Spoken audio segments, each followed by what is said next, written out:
Good morning, everybody. We are live with the Blockchain Committee this wonderful May 4th, 2025. Let's go ahead and call the roll. Mr. Chairman, this is for the Select Committee on Blockchain for May 14th. Senator Craigo, Excused. I think he's online. No, he's excused this morning. I take that back. He was going to be a little late this morning. Senator Olson, Here. Here. Senator Nethercott, Here. Representative Filer, Here. Representative Wassenberger, Excused. Representative Yin, Here. Mr. Kaufman, Here. Here. Mr. Pope, Here. Here. Mr. Revel, Here. Co-Chairman Rothfuss, Here. Chairman Singh. Here. You have a quorum, Mr. Chairman. Excellent. Well, for the first meeting of the year, this is our first interim committee meeting of the year. We're going to go ahead and just start with an explanation of the rules of decorum during this committee meeting. So a lot of you are familiar with how this works. I don't want to drone on about details about this, but we expect that there is respectful decorum to each other and to the members of this committee as we're interacting here, that all business is done through the chair. That even though it's a formality, it is an awkward formality. Just talk through the chair and directly comment on the issue.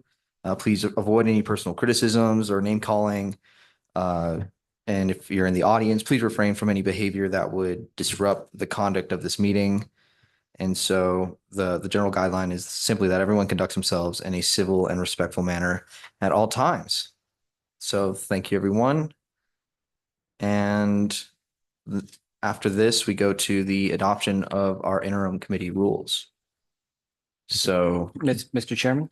Representative Yin. Yeah, so we have our sample rules in the materials. I would move to adopt the sample interim committee rules that were adopted by the House. Second. We have a motion by Representative Yin, seconded by Representative Filer. Is there any discussion on this motion? Hearing none, all those in favor say aye. Aye. Aye. All those opposed, no. All right, those rules have been adopted. So the next thing on our agenda are general updates. And first, we have the University of Wyoming from Director Stephen Lupien. Mr. Chairman, before we get started, could I just welcome everyone to Teton County? I think it's rare that we have a meeting in Teton County, so thank you guys for coming to Jackson. We also, we did have our county clerk, but I think she disappeared. But as we have more Teton County officials trickle in and trickle out, I might stop and recognize them if that's appropriate, Mr. Chairman. Representative Yin, that is more than welcome, and it is awesome to be here in Teton County in Jackson. And I wanted to share a fun fact with everyone. Actually, this is one of the few places in America that in China have been completely replicated. This community has a clone in China, and though they could build it, and I'm sure it's a wonderful, wonderful facility that they have over there, they do not have the wildlife that we have here. Did They they can't build? fake that. Did they build the mountains? It looks like mountains. Yeah. There, I'm sure there are trees and things like that. Mr. Chairman, I've been watching some HBO and there's a clone of us and they made it in Canada to film in Canada as well, to have zombies attack it. For The Last of Us, is that The right? Last of Us. They cloned it in Canada. They couldn't use Jackson. All right. I believe it's outside of Calgary. Wonderful, wonderful place. So thank you, Representative Ian. Mr. Chairman. Co-chair. And just piling on with that, I think it's really important that we spend some time in Jackson each year and come and listen to the community. This is a community that really has a tremendous amount of engagement in digital asset space. And I know there's a lot of activity here. So we've been coming here this, Representative Ian, is this our 7th year, maybe in a row, something like that, probably. 6th or 7th year that we've started the committee in Jackson for that reason. And we see a lot of growth in the sector and the industry here in Jackson. Appreciate the opportunity to come visit again and hear from the community.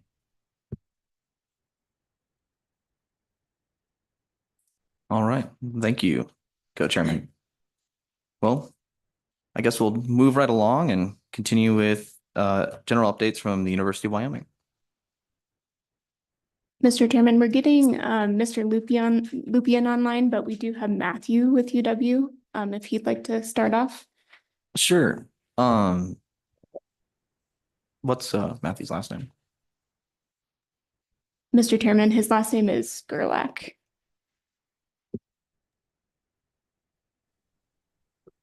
Thank you, Mr. Yurlek. Can you hear us? Yes, I can. Can you hear me? Yes, please go ahead.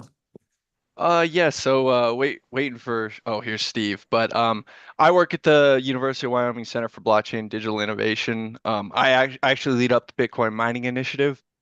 So I handle everything that we're working in terms of Bitcoin mining, engaging the industry, economic development, and different education programs here at the University of Wyoming. But I assume we want to hear from Professor Steve Lupian here. We ready to go, everybody? Thank you. Well, good morning, Director Lupian. Mr. Chairman, Co-Chairman, and members of the committee. For the record, my name is Steve Lupian, and I serve as the Director of the Center for Blockchain and Digital Innovation at the University of Wyoming. It's an honor to speak to you again today and provide this annual update on the CBDI's progress and growth. When the center was launched 5 years ago, it represented a bold vision, one that set Wyoming apart as a national and even a global leader in digital innovation. I'm proud to report that today that vision continues to expand and thrive. Over the year, we've experienced tremendous growth in our research capacity, student engagement, and national partnerships. This morning, I'd like to walk you through that progress, highlight a few standout initiatives, and reaffirm our commitment to supporting Wyoming's digital asset ecosystem through education, innovation, and private sector collaboration. Let me begin with the growth of the center itself. Over the past year, our team has expanded significantly from just 2 people last year's report, to a team of 10, soon to be 11, including faculty, research staff, and student researchers. In response to this growth and the increasing complexity of our projects, I reorganized the center's efforts into 4 distinct initiatives, each representing a key focus area aligned with Wyoming's economic development priorities and emerging national needs. First, the CBDI mining initiative. Wyoming's regulatory clarity and abundant energy resources make it uniquely positioned to be a hub for responsible Bitcoin mining. We're working directly with both existing and prospective mining operations in the state to explore opportunities in research, economic development, and energy integration. Through this initiative, we're not only building technical knowledge, but also helping shape policy discussions around sustainable mining practices and how this sector can generate jobs and infrastructure investment in Wyoming's communities. I think you've met Matt Skurlak while I was signing on. Matt heads up that initiative for the CBDI, and he'll be available after Senator Lummis's update with any questions you may have around the CBDI's Bitcoin mining initiatives. Second is our public-private research initiative, which is currently supporting 3 major projects, each addressing real-world challenges and attracting attention from both government and industry. In partnership with Balcony, a New Jersey firm, we are developing a blockchain-based platform to track foreign ownership of land near U.S. military installations and critical agricultural zones. This tool supports transparency and national security. Wyoming's Department of Homeland Security is currently soliciting bids for a system of this kind, and our research is in response to this proposal and others across the country. We are in dialogue with federal stakeholders as well, who are evaluating similar frameworks nationwide. Next, our climate change project explores blockchain-based solutions for environmental accountability. We are designing NFTs to serve as carbon offset tokens, tax credit tokens, and rare earth mineral supply chain tracking tools. This not only contributes to the emerging responsible mining initiatives, but also aligns with national efforts to secure critical minerals and use supply chains to prove that. Lastly, we are partnering with CityX Foods on a blockchain marketplace for commodity trading and supply chain management in Colombia. This tool addresses logistics inefficiencies in international agriculture and represents a model for decentralized commerce across borders. Each of these projects is evidence that Wyoming is not only regulating blockchain, it's also helping define the next generation in its use cases. That unit is led by Tegan Pennock. Our third initiative is CBDI Esports, which has quickly become a powerful tool for student engagement, particularly with K-12 and community college students. We have expanded competitive programming, hosted tournaments, and collaborated with local community colleges and high schools. Esports is more than gaming. It's a gateway to STEM education, teamwork, and digital literacy. Our long-term goal is to build a new educational pipeline where young students find their way to the University of Wyoming through a passion for gaming that grows into interest in blockchain, computing, and digital entrepreneurship. That unit is led by Joey Marchand. And last, our fourth initiative is our cybersecurity and AI research initiative. Conducted in partnership with UW's Computer Science Department, Cyber Wyoming, and WyoCan. We are currently evaluating Wyoming's existing cyber protection laws and will be bringing forward policy recommendations during this interim to better address today's digital threats. Last year, we brought several suggestions to this committee. As you recall, they were tabled pending further analysis. But stories like that of Kathy Holman in Glen Rock, whose daughter was the target of severe online harassment, underscores the urgency of modernizing our laws to combat cyberbullying, identity theft, and now AI-driven threats.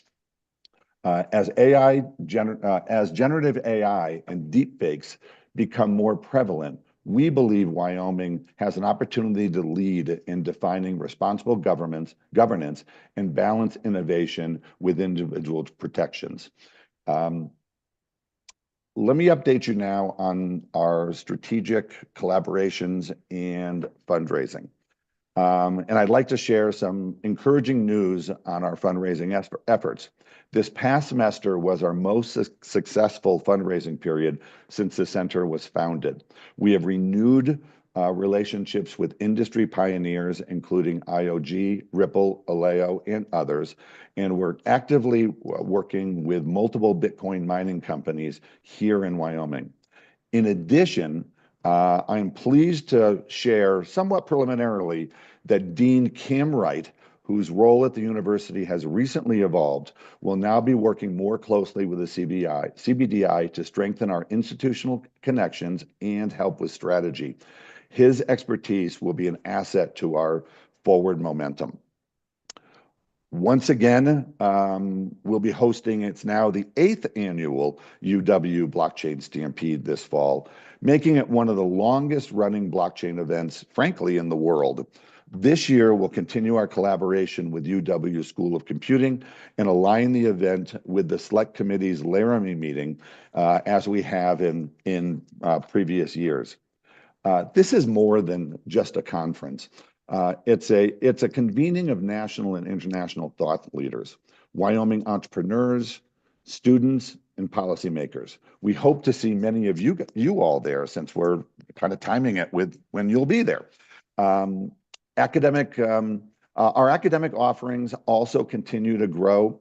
In addition to our fundamentals of blockchain and business application of blockchain courses, which are the core of our blockchain minor, we've recently added a blockchain independent study option, and we are now offering a blockchain marketing course.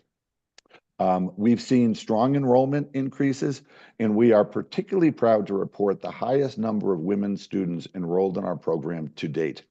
Building an inclusive digital economy starts in the classroom, and we are making measurable progress in this area. More students than ever are choosing to add the blockchain minor to their degree path, and we're working closely with industry partners to place these students in internships and real-world projects. In closing, the CBDI remains committed to advancing Wyoming's leadership in blockchain, digital innovation, cybersecurity, and education. We are excited by the progress we've made and motivated by the challenges ahead of us. Thank you for your continued trust and partnership, and I stand ready to answer any questions the committee may have. Thank you, Mr. Chairman and co-chairman and committee members, for allowing me to speak before you today. Thank you, Director Lupien. Any questions from the committee? Mr. Chairman. Co-chairman. Thank you, Mr. Chairman. Appreciate having you here, Mr. Lupien. Can you tell us how many students you have? I know that that was something you reported on the past, was like the size of the group. You had the second largest, I think, RSO. I wonder how you're doing compared to Swing Club, whether you've passed the Swing Club yet, or whether you're still struggling to achieve that. Well, I'm not all that sure that Swing Club is what it was in the past, Mr. Chairman. It is still a robust group, but I believe esports has recently surpassed the Swing Club in club size. So. But in our program, we have somewhere between 130 and 150 students. If you include club membership, it grows, quite substantially to well over 200. Presently, the CBDI is either I don't know if the term is managing, but certainly working with 3 groups on campus. One is the Blockchain Club, which deals with your typical blockchain issues and brings in speakers. We also work with the Blockchain and Law Club, which is continues to grow and is a very robust club made up of our law school students. And as I mentioned, we have recently picked up responsibility for the esports club. And when you include those club members, and we've been hosting tournaments on campus that have brought in both competitive programs with other universities. We've had the Air Force Academy, CSU, I believe DU, community colleges, and others actually compete in a collegiate kind of format. And we've had student tournaments. One just fairly recently, which was hosted by Parallel, a esports gaming company, where we invite students both on campus and around the state to actually compete for prizes. When you combine all of those with the students that are enrolled in our programs, we are touching well over 200. I would say probably close to touching 300 students. And the esports club alone, I think, is has somewhere in its various capacities around 500 or 600 students alone that kind of come in and go out. So we've grown our reach considerably on campus, Mr. Chairman. Great. And Mr. Chairman, Director Lupien, what about undergraduate research? I know that you mentioned 4 key projects, 4 key initiatives. I think each of those probably have undergraduate research components associated with it. I don't know that you, and maybe you do, but have graduate students doing research in any of these projects. I guess I would ask about that too. Do you have graduate students working on projects? But I'm more focused on the number of undergraduate researchers and the nature of the projects that they're doing. Mr. Chairman, through the chair. Mr. Co-Chair, presently we are not doing as much with graduate programs or graduate students directly. However, we are funding a few of them through the Blockchain Center. We are funding one in agriculture that is working with developing kind of blockchain-based agriculture systems. And, we continue to fund graduate students in cybersecurity. And we, in cooperation with Ripple, are also funding the law school initiative as well. So, and those are generally all graduate students. One of the reasons why we are excited to work more closely with Kim Wright is to develop more of those graduate level programs. So next time I report to you, I hope to have more information on that, Mr. Chairman. What about Mr. Chairman, what about the number of undergraduate researchers? Kind of talking a little bit about the projects and work of undergraduate research, which I think it's an important part of a university's role and responsibility. And I know that you have a good success story on undergraduate research. So I kind of want to provide an opportunity to highlight some of that and talk about the nature of it and maybe the number of students you have at any given time doing undergraduate research. Director? Sure. Typically we have 4 to 5 student researchers working on our individual projects.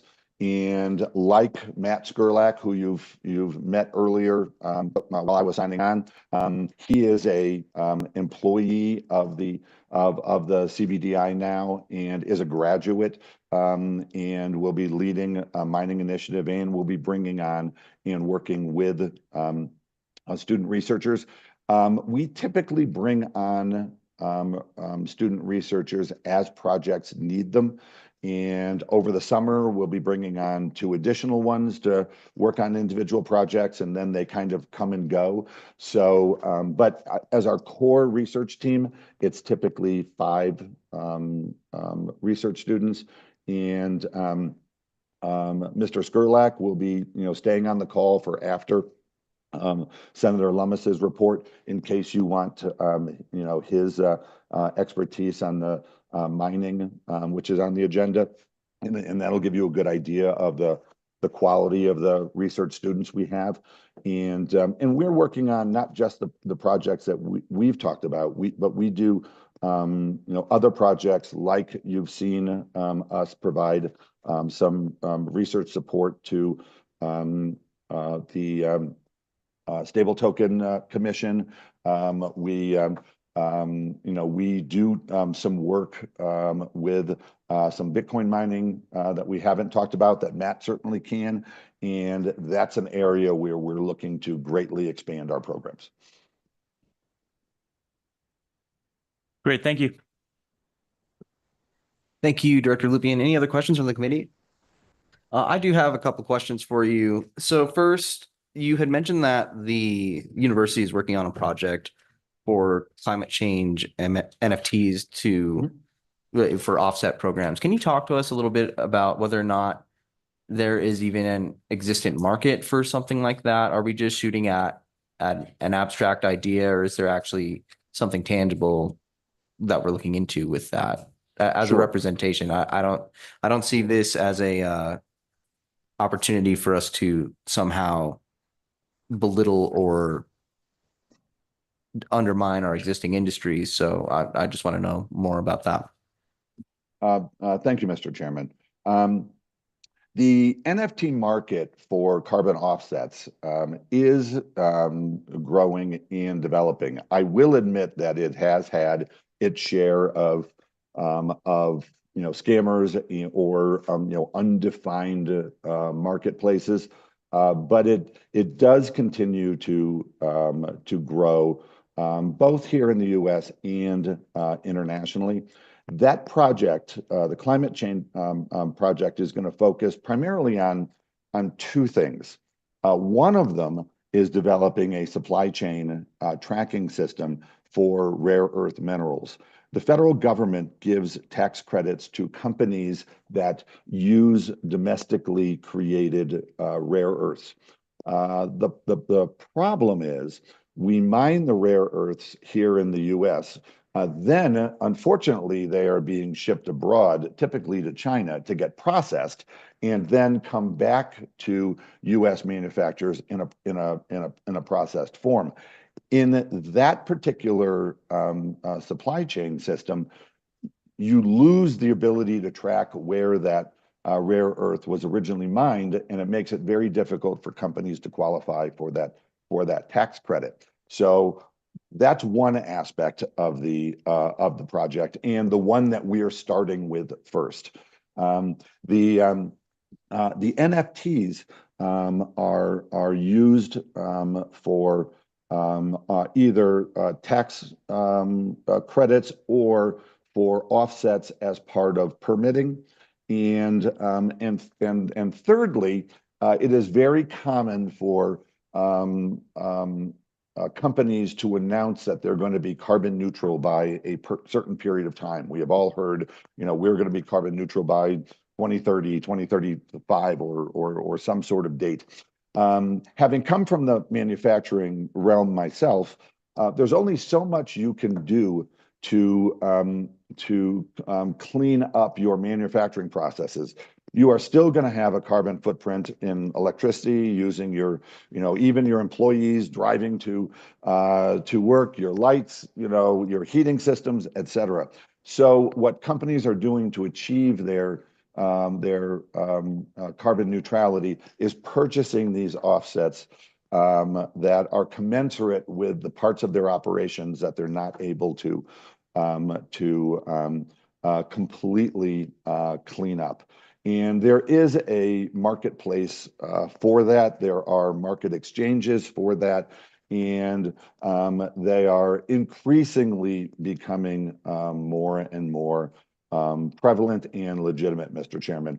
I do agree that, with the current administration, the focus on those types of programs is somewhat diminished, but among Fortune 500 companies in many states' permitting process, they are still very real. Thank you. Are there any other states that actually validify the purported offset, whatever the NFT is representing? Are there any states that actually validate that? I can certainly provide you, Mr. Chairman, with a list of those states. We're presently researching the exchanges and making recommendations to Climate Chain on which exchanges, both in the U.S. and domestically, have that degree of legitimacy, and where those offsets go next. We haven't begun that part of the research yet, but I can certainly do that in a future research project, in a future report to you.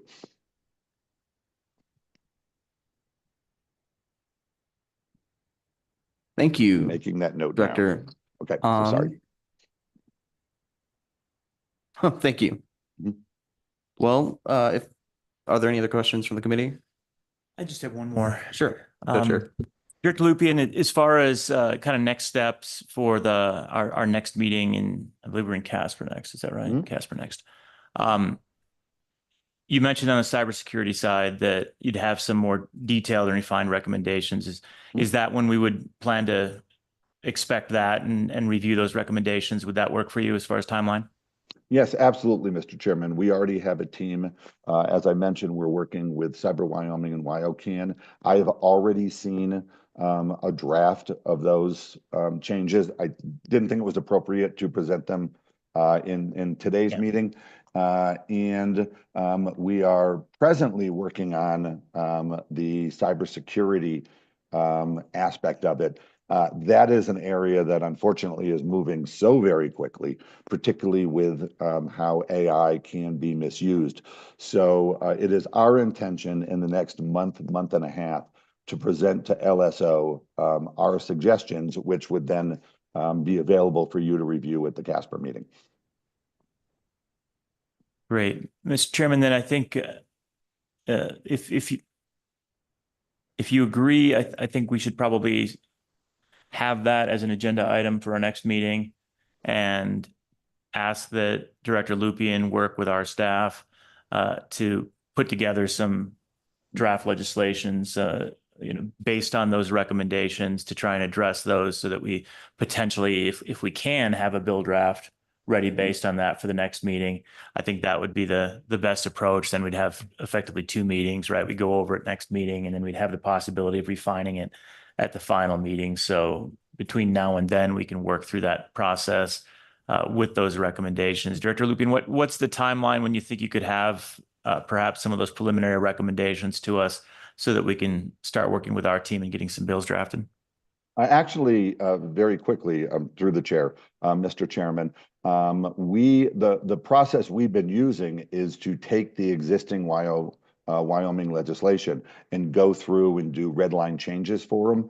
And then we will have to draft some new language around AI and some of that cybersecurity. But we do have existing laws on the books, but in many cases it says, send a letter to or fax a complaint. It's things like that quite frankly, is difficult today to even be able to accomplish. So a lot of our changes are just making them relevant for today and today's communication systems. And we will deliver that to you as markups of our existing legislation where that's needed. And then, suggestions to expand our AI and cybersecurity framework. So to your question of Mr. timing, Chairman, then, a month. oh, perfect. Mr. Chairman, that was what I was going to ask. So, Director, if we could have it in exactly that form. So we've got one kind of Cybersecurity Modernization Act type bill where you've got the red line, you're amending existing statute, tweaking it, and trying to modernize it. That would be incredibly valuable. And then, a separate scope of work, we'll say, over in the AI side, which is going to be de novo legislation. And some ideas there. If you have suggestions on specific language, that would be useful. If it's in concept form, that too is useful. But obviously, you're very experienced in this space from a heavy to light lift standpoint, right? The modernization of existing statute is going to be a lighter lift in the legislature in the upcoming session than new legislation related to AI. But that's not to say we shouldn't take a look at both. So I appreciate that. And yeah, a month from now would be excellent. We'll look for that, and we'll look forward to working with you on it. Through the chair, Mr. Chairman, if possible, we'd even like to include the cybersecurity and AI into existing legislation so that it doesn't necessarily have to be a second bill. I know how challenging that can be in the upcoming finance meetings. So we will endeavor to see if we can plug the AI and cybersecurity into amendments to our existing legislation. If that's not possible, and we'll certainly, follow the lead of LSO and this committee's chairs to see if we can, not necessitate the writing of an entirely new bill. Chairman Rothfuss. Thank you, Mr. Chairman. Yeah, Director, I think that's a wise approach. I think anywhere where it is, if we're creating new policy, that's what's different, obviously, than modernizing the policy. So if we're taking existing policy and incorporating how AI integrates with our existing law, I think that's just a different lift than entirely new policy concepts. And we'll talk about new policy concepts also with AI. And so there might be some of the things that you're looking at with AI that you'd want to bring to, and hopefully you will provide public comment if there's an area where your team has identified a need, and we can look at that as we're contemplating new policy around AI. So it's probably a little bit of both, I think, is going to be the best answer, recognizing that a lot can be done in cleanup, but probably not everything as cleanup. Right. Through the chair, yeah, Mr. Chairman, and although I do agree that there's varying degrees of lift in providing this to you, the biggest challenge for us is how do we future-proof this? We realize that, for example, much of our current cyber legislation was last addressed, 10 years ago. How do you plan for what technology will be like in 10 years when we're moving at a pace today that is, rather terrifying? So, we endeavor to make our recommendations to you ones that will, have some legs to it, and you won't have to address this every 2 or 3 years. So that's the bigger challenge, is anticipating what the needs will be in the future, knowing that this is not something that'll be addressed by the legislature every time a new development in technology happens. Great, thanks, Mr. Chairman. All right. Well, if there are there any other questions of the committee? Okay, hearing no other questions, we'll move along to the federal legislation update. Mr. you Chairman, all. we don't have Mr. Land online just yet. We're working with him. But perhaps if you'd like to move to the crypto mining update, we have Joe Terranova online with 44 West Mining, and then we have Representative Filer as well. Excellent. Sounds like a plan. Thank you, Director. All right. So first, let's have Zach Bradford. Mr. Chairman, Zach isn't online just yet, but we do Okay. have Joe Terranova. Sure. Let's go with Mr. Terranova. Good morning, everybody. Can you hear me? Mr. okay? Terranova, can you hear me? Yes, Hello. You're loud and clear. great. Good morning, Chairman Singh, Chairman Rothfuss, members of the Senate Select Blockchain Committee. My name is Joe Terranova. I am the Chief Operating Officer at 44 West Mining, which has base operations in Gillette. Since we testified in front of this committee last September, Bitcoin mining has become more challenging globally. Increased adoption of Bitcoin and other high-performance computing applications has significantly increased demand for suitable data processing sites and equipment, which in turn has reduced availability and increased costs for those resources. At the same time, energy prices continue to rise, which utility companies in Wyoming are not immune to. For 44 West Mining and our peers throughout the Powder River Basin, this trend has necessitated a shift in operations, resulting in significantly reduced uptime in efforts to avoid peak usage periods. And as a byproduct of those reduced uptimes, significantly lower tax revenues flow through to state and local municipalities. It's important to note that Bitcoin mining economics have strained companies of all sizes, with many of the large public mining companies reporting operating losses in the first quarter of this year, and many requiring liquidity through sales of mined Bitcoin. Just to wit, the Miner magazine recently reported that public companies' liquidation rate is currently the highest it's been since January of 2024, which notably was before the most recent halving event. With the increasing institutional and retail adoption of Bitcoin, we expect these trends to continue in the near to medium term. From our perspective, Wyoming continues to lose ground in these emerging industries to other states such as Texas and states with deregulated energy markets and/or tariff structures tailored to high performance and high density computing applications. 44 West Mining and others have long advocated for a new tariff featuring an interruptible rate mirroring what has been offered by Black Hills Energy in southern Wyoming.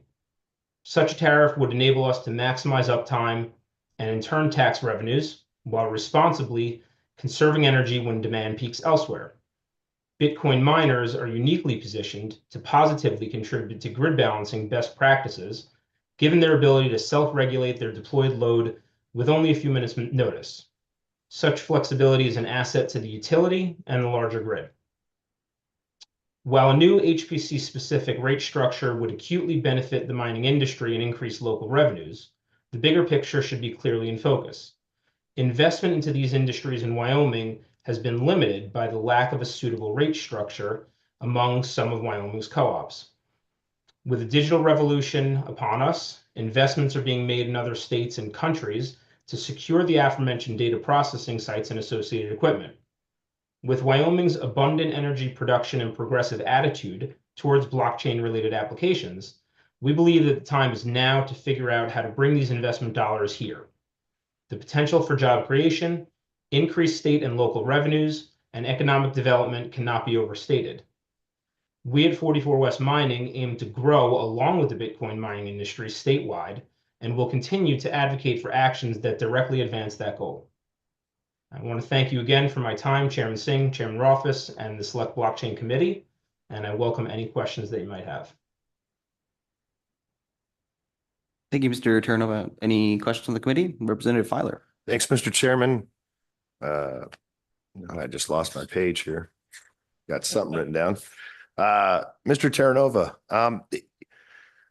in your servicing area for your utility up there, what is the largest challenge? I mean, I understand rates is a big portion of being able to do Bitcoin mining here in Wyoming. But with that servicing area, with your utility, what is the biggest challenge, whether it be with you and your utility or just your utility, in order to get you on interruptible rates as they do down here in southern Wyoming with Black Hills? Yeah, Representative Filer, thank you for the question. Perhaps fortunately, I'm not 100% privy to all of the machinations that go behind rate filing, approval, everything of that nature. I'm more of a grunt that works on the operations side. However, from my perspective on the ground, there's a number of challenges in front of us that prevent that. Number one is that the co-op that we work with, which is Powder River Energy, is itself a participating member to a larger multi-state co-op that has interests outside of the state. And I think that, if we're speaking somewhat generically, that encompasses the largest single challenge to us, being able to quickly get a constructive rate that works for everybody involved. Just to that note, I just want to say that Powder River Energy has been a fantastic partner for us. We've enjoyed the working partnership with them. They're as big of an advocate for us as we are for them. And, we're well aligned with them on the things that we would like to see for the Powder River Basin and for the state. To try to distill my answer down to the question a little bit further, my understanding is that the specific mechanics of the rate that we're sort of modeling, the ideal rate, which I mentioned from Black Hills, is it's unavailable in that exact form in our area, given the tariffs that are currently approved and currently on file with FERC.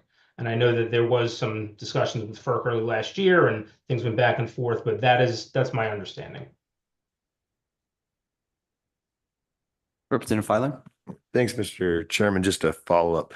So with that, you did speak on how they have to file everything with FERC.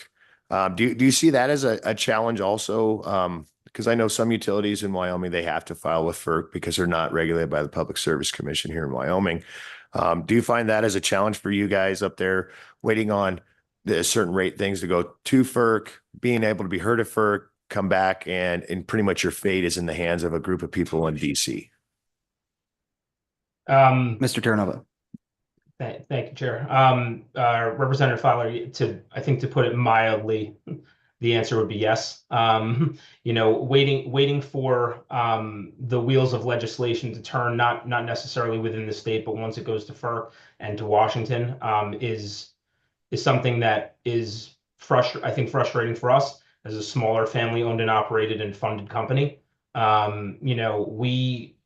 We devise our strategy on basically a minute-to-minute basis and day-to-day basis, and we understand that the process doesn't always work that way. However, a delay of a week or a month or a year, which may not hit a larger corporation, might hit us very quickly. And we need to align our action and our business strategy to the current environment as quickly as we possibly can. And when change is needed, the faster the better. So I would say definitively yes. Sitting back and waiting for all of the layers to pass through is a significant challenge to our operations. Interrupt for 1 second. Chairman Rothfuss. Thank you. Mr. Terranova, I know exactly what you're talking about, and those of us that have been involved in this conversation do, but could you back up just one step and for those that might not be as familiar, provide a little bit of discussion of the context of your concerns? In other words, interruptible tariff.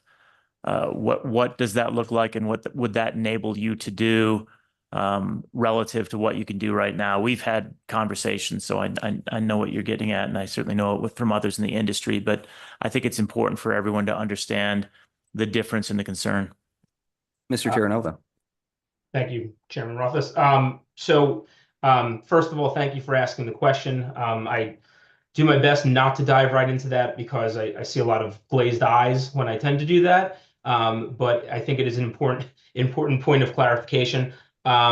Just drawing back to the comparator that we made, which was the Black Hills tariff, what that would effectively look like is in connection with a commercial power purchasing agreement that a Bitcoin miner would make, which would land them somewhere within the area of 3.5 to 4.5 cents per kilowatt hour. The guarantee for uptime would be within that PPA, which would be somewhere between 95 and 98%, with the utility or the co-op having a toggle on when that downtime would be utilized, and primarily for the purposes of serving the service area during peak demand periods. So, we would get an alert. They would say you need to be down in the next hour. If we needed to, we could be down in the next 3 minutes. We would take all of our capacity offline, and then the utility is free to deploy that capacity elsewhere. We are on a time of use tariff where we are, which has peak and off-peak periods and a coincident peak charge that I think would best be described as punitive.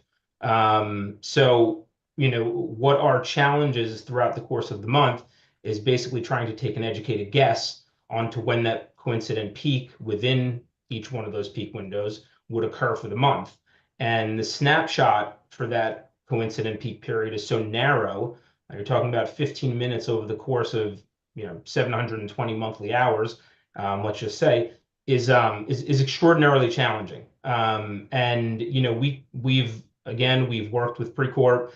We've explored different ways to refine our data processing, data analytics, so that we could better understand. But at the end of the day, there's really nothing more that can be done than an educated guess. And as it relates specifically to uptime and downtime, conversely, it's hard to say how much up or downtime you can have in any given month. The only perspective I can give you on that is that since September of 2023, the month in which we've had the highest amount of uptime and not hit that coincident peak, is around 80% uptime, 85%.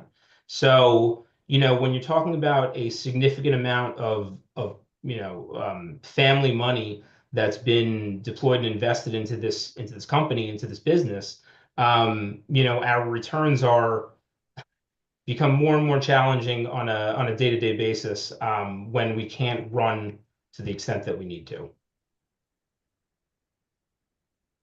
Chairman Rothfuss. So basically, I think to summarize, you are forced to guess when the right times are for you to shut down and be up, rather than having them tell you. So in the southeastern part of the state with Black Hills tells you when you should be down. You guess when you should be down, and all you want to do is be told when you should be down. In hindsight, how much opportunity have you missed based on your guessing? You said that you hit an 80% uptime, I think was what you were saying a minute ago. What could you be hitting if they would just tell you when to shut down? Mr. Terranova. Thank you, Chair Rothfuss. So, the answer to that is, if it depends on what the utility needs. If they need 5% monthly downtime, then we can get to 95%. If they only need 2%, we can get to 98%. I should also mention that 80% was something of an outlier, because we've run for 80% other months and hit the coincident peak and gotten nailed with that charge. And other months besides that, we've had a run for 58% uptime to completely avoid it. At that point, it's a net neutral for everybody, for us, for the utility, for local tax revenues. So, that's not where we want to be, and I'm sure that's not where, the utility wants to be. But just last point on that, in terms of, you mentioned the word guess. Yeah, we're guessing on a monthly basis where the peak's going to be, and from their side, the utility's guessing when we're going to be on and offline. So we recognize that that's not an ideal situation either. We would love for them to know exactly what we're doing so that they can manage, their resources. Representative Filer. Sorry about that, Mr. Chairman and Co-Chairman. I did have one more. With your operation, Mr. Terranova, and you're trying to guess and pick when you have to be shut down so you don't hit those peak times, so you don't get hit with a high demand rate or whatever that might be. But do you also have a minimum load factor too with your operation that you would have to actually equate into this equation as far as how much time you can stay off and you have to be running, or otherwise you could probably possibly get penalized from the utility? But do you have that minimum load factor too? Mr. Terranova. Yeah, Representative Filer, thank you. So yes, we do. In short, we have, again, I had mentioned a couple times, and I'll reiterate that Precorp has been a wonderful working partner for us, and they have been, great in working with us so that we can align our corporate benchmarks with the benchmarks that they're going to require on the minimum load factor. So, we're scaling up. When we first started, we were running 1 megawatt back to September of 23. A month later, we brought our second megawatt online. And then in February of 24, we scaled that up to 5 megawatts. And that expansion roughly aligned with minimum load demand that we were required to hit as part of our agreement with them. At our site, we have up to 20 megawatts available. We just have hit a block where we can't really expand it ourselves, and we really can't justify expanding with outside investment because of the challenges that we're discussing. So, we want to do exactly what we've been doing since September of 23, which is continue that minimum demand up. As far as penalties, we're gonna continue working with Precorp. We're gonna continue, explaining to them what we're doing. We're very transparent about our business, and they've been very good about accommodating that. So we're fortunately not running into that problem yet. Although, just as a related note, we do have a flat demand fee each month that we pay to the utility, to the co-op, for our maximum deployed load. So the less percentage uptime we have, the greater percentage of our expenditures that flat demand takes. So it's all part and parcel of the same thing.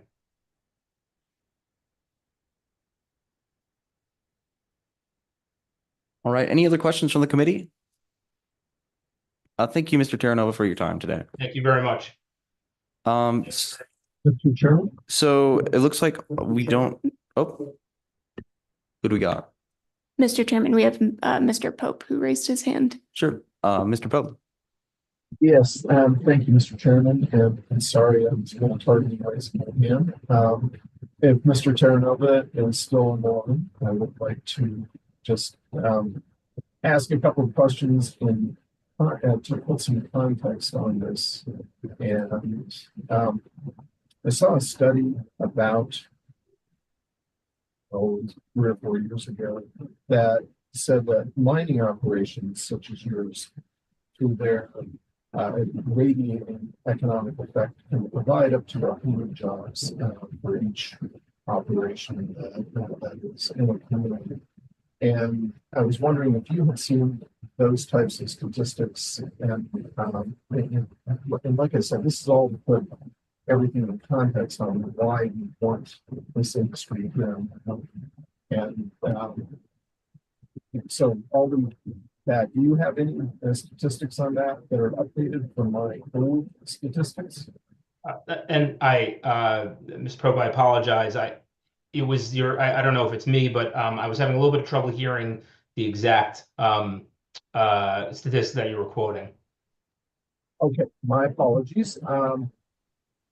I saw a study about 2 or 3 years ago that said that a mining operation such as yours, through its radiating effect on the local economies, can provide up to 100 jobs. maybe not directly within the mining facility, but because of the associated activity.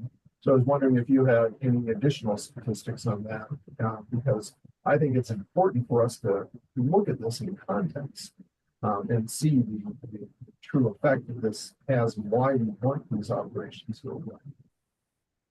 Yeah, well, thank you for the question. First of all, I'm sorry, go ahead.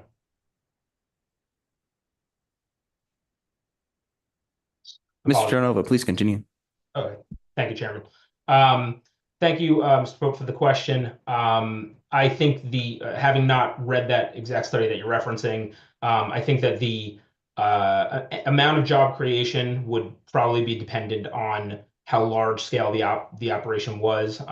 So, you could most likely quantify it down to number of jobs created per megawatt, which I know that, my industry loves creating metrics like that are quantifiable, but I don't particularly use them. What I can say to you in response to the question is there is ample opportunity for job creation across so many different facets of the application that we have. I'm just looking at our 5 megawatt application, which is not even large in the grand scheme of the Bitcoin mining universe. It's you're talking about the manufacturers that make the equipment, the vendors that have to transport it, the engineers that have to do the site work and grading and electrical, and I could keep going on and on. We haven't even put anything in the ground yet. So once you get things there, then you have the operations team and the maintenance team. And then on the other side of the operations, it's the ancillary benefits potentially to the community. There are studies that look at using heat capture from Bitcoin mining applications to power generators, to power heaters, to power greenhouses. So you're talking about all of these branch economies that come off of it, which I think if you are, being fair, you can make the case that Bitcoin mining applications can really provide a boost to job creation. Again, not just on a day-to-day operational period, but from a larger perspective. And for our part, we are going out of our way to utilize basically exclusively local vendors and local labor. And that was a concerted effort from our part from the very beginning, that we really wanted to make a push to do so, because that's part of what we're doing is to give back. So I think without question, I think it could absolutely help with job creation. Mr. Pope. Thank you, Mr. Chairman, and thank you, Mr. Terranova. But I serve on the board of LEEDS, which is in Laramie County is the Economic Development Board, and I also serve on the board of the Cheyenne Chamber of Commerce. And one of our premises is that we want to bring new money into the local economy, and that, to me, is what money does. Is it brings money where it provides jobs, and the economic effect as it ripples outward is why we want that industry and why we want to, if not support it, at least remove barriers for it. So thank you very much for your information, and thank you very much for your work in my opinion. And I think that finishes my comments, Mr. Chairman. Excellent. Well, hearing no other questions from the committee, thank you, Mr. Terranova, for your time today. Thank you very much. So we're going to hop back to where we were with the federal legislation update. We have Chris Land with us. Chris, can you hear us? Yeah, I can hear you, Mr. Chairman. Good morning. Excellent. Please continue. Thank you, Mr. Chairman, Co-Chairman Rothfuss, members of the committee. I'm Chris Land. I'm Staff Director for the Senate Banking Committee on Digital Assets and General Counsel to Senator Cynthia Lummis. Here to give a brief update on the status of federal digital asset legislation. Apologies for being late. We are negotiating the stablecoin bill literally as we speak right now with Dem and Republican offices. So I'm trying to land the plane, and we're kind of in the thick of it at the moment. Y'all know how it can be on the last few days of session when you're trying to get your bill across the line. So that's kind of what we're doing right now. So to that, we're very close on stablecoin legislation at the moment. Maybe the 5-yard line, maybe the 1-yard line, somewhere in between. It's possible no further progress could be made. It's also possible that a deal might get announced this week, and it pass the Senate next week. So anything can happen. We're not quite there yet, but we made excellent progress. The state of Wyoming stable token would not be subject to the stablecoin bill as a governmental entity. It's statutorily exempt. The bill also has a number of other wins for Wyoming, including fixing the money transmission issue with respect to the special purpose depository institution vis-a-vis other states, and ensuring the SPDI is recognized by other states. It would also recognize the state of Wyoming's ability. It would recognize the SPDI's ability as an uninsured bank charter to issue a stablecoin, and that's the first time an uninsured bank charter has been, placed into federal law. So it would resolve a number of the longstanding issues that have been present with respect to the SPDI. On market structure, drawing the line between a security and a commodity, it's expected that after we finish the stablecoin deal, the Senate's going to turn to market structure. We've already started working on it in the background. Senator Lummis's proposal for drawing the line between a security and a commodity is probably the most well thought out and the proposal that's most further along. So she's going to be fighting very hard to get that into the base text. The Ag Committee is also working very hard on creating a registration pathway for digital asset exchanges like Kraken to register with the CFTC, and that'll be the thing that impacts Wyoming the most, is how Kraken's impacted by the CFTC provisions. Senator Lummis is also working on a comprehensive tax package for digital assets right now. Y'all may have seen that the reconciliation package came out in the House this week. The Senate will be releasing its own tax package in the coming weeks. We're hopeful that it includes Senator Lummis's provisions on digital asset taxation, including an exemption for mining and staking activities, a de minimis exemption for small digital asset purposes, the wash sale rule, and also permitting charitable contributions of digital assets to nonprofits without having to have an appraisal. So those are all the balls that Senator Lummis is juggling right now. We've come a long way in a short amount of time. We're kind of in the thick of it at the moment. It's possible that nothing happens this year, and it's possible that everything passes. And I guess the big message I have is we're in a real strong position. We've been protecting Wyoming's interests from the beginning, and we could have a very good result very soon, I feel like. And with that, Mr. Chairman, I'll stand for any questions.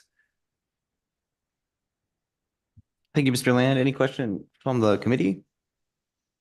Any from our good senators, our lovely senators online? So, Mr. Pope. Thank you, Mr. Chairman. I love the promotion to senator, but I have not achieved that yet. Thank you for recognizing me, though. Mr. Land, I very much appreciate all of your work there. And I did not hear, you might have mentioned it, but is there a provision on either side the tax bill for non-reporting of stable tokens? And non-what of stable tokens? Sorry. My apologies. And if we continue to have problems with my mic, let me know, folks, please, because Could you say that again? Sorry. Yeah, no problem. David, we're having trouble hearing you. Yeah. Yeah, that's odd. I will change over to a different mic after this discussion if someone can help that can hear. Please restate my question. Did you mention a provision in either side, either the House or the Senate side, for non-reporting of stable token transactions? So on that provision, Mr. Pope, Mr. Land? Yeah, thank you, Mr. Chairman. That provision, there was a policy decision made that could be handled by the IRS internally, and it was not something that needed to be included in the reconciliation package, simply because it scored negatively. You know, one of the things we have to pay attention to is like what revenue it raises or what revenue it costs. And since it's scored negatively and could be handled by the IRS, we're going to be pushing the IRS to do it internally and not do it by statute.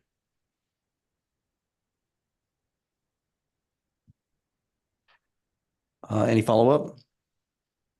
Mr. Yes, Pope? thank you, Mr. Chairman. That answers the question. Thank you so much, Mr. Land, and thanks again for all your work. Thank you. All right, Mr. Kaufman.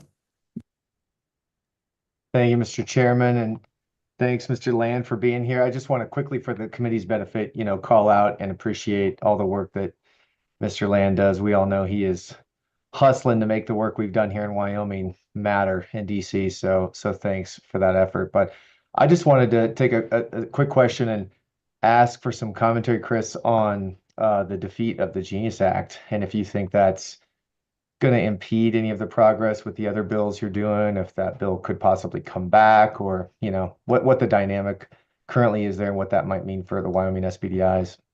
It wasn't, Mr. Chairman. Am I good to answer the Mr. question, Chairman? Oh, thank you. Please.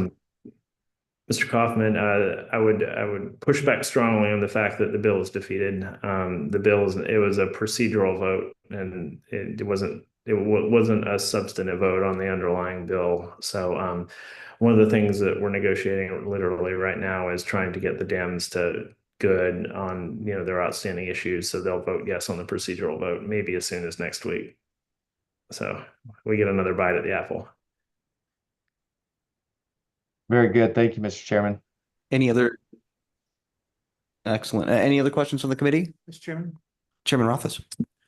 Thank you, Mr. Chairman. This gets, I think, a little bit to what Mr. Pope was asking, Mr. Land, but I don't know. I was just reflecting on that conversation. I guess I'm left a little uncertain how the reporting requirements would end up proceeding with the passage of the Genius Act, for example, in its current state. If I'm buying, we'll say I get to the point where I'm buying a cup of coffee with a Wyoming stable token. Yep. Right now, I think that would be a cryptocurrency transaction, and I'd end up having to report that explicitly in my tax forms among 1,000 pages of other transactions, because you're reporting basically every cryptocurrency transaction. Yep. Obviously, that's not what we want, and I'm wondering if in this process we're getting to the point where as a stable token or as a stable coin, we won't have to be providing the detailed granular reporting for tax purposes, or if that's what you were saying would have to be worked out through rule. Yeah. Mr. Land. Thank you, Mr. Chairman. Chairman Rothfuss. So currently there are reporting requirements with respect to digital assets.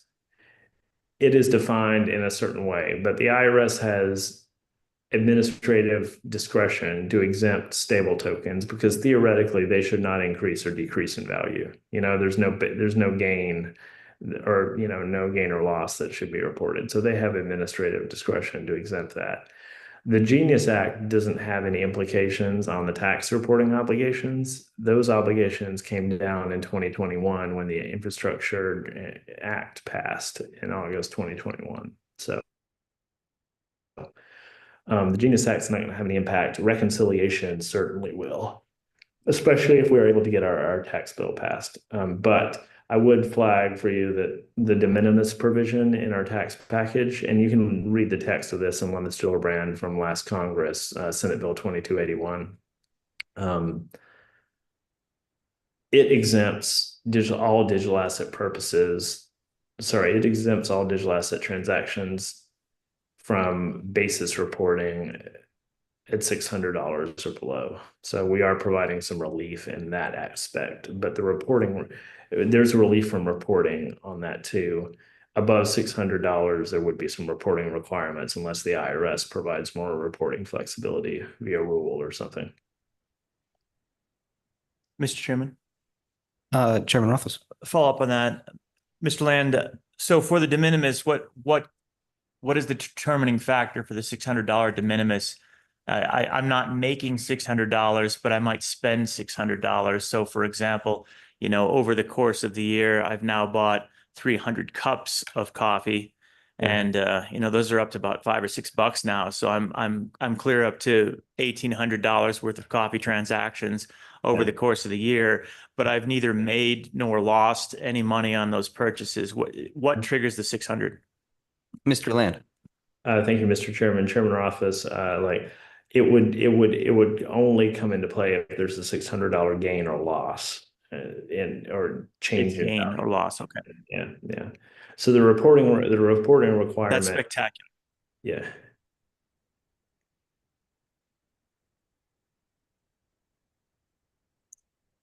Any other questions? Chairman? I think I'm good for now. Thank you. All right. Any other questions from the committee? Thank you, Chris, for being here. And folks, a couple of weeks ago, I had the opportunity to visit Senator Lummis's office, and she said something kind of profound to me. We deal with a lot of ideas that have been around for a while. There are a lot of ideas that have circulated in politics, but this is one of the few arenas where we are literally at the forefront Literally. of this concept as a concept. And so it is really fascinating to work on these things. And we really appreciate the work that you're doing over on Capitol Hill. And even if it feels like there are some hiccups, we're behind you, we're watching you, and thank you for what you do. So thank you for being here today. Thank you, Mr. Chairman. Thanks to the members of the committee. It's a pleasure to always be here, and hopefully we'll have good news soon. See ya. We had one more thing from Chairman Rothfuss. Thanks, Mr. Chairman. I was just going to say, Mr. Land, we're obviously one of our next topics is going to be Wyoming Stable Token. We had Genius Act compliance there, and I think you've probably taken care of that at this point in time, and it doesn't look like it's going to change. As a state, we would be exempt from the Genius Act to begin with. So you don't see any problems as things stand on the federal legislation where we would have to make statutory corrections for compliance purposes with the Wyoming Stable Token as we've got it structured. Is that accurate? Mr. Land? Thank you, Mr. Chairman. Chairman Rothfuss. As it stands right now, Senator Lummis and I have worked extremely hard. We've been at the negotiating table to make sure that all of Wyoming's very specific and important issues have been addressed. So it's our understanding right now, as the bill text is, there would not have to be a cleanup bill, which is probably the first time a federal bill has ever passed in DC without having to have a cleanup bill in Wyoming. So I think we're in a really good spot.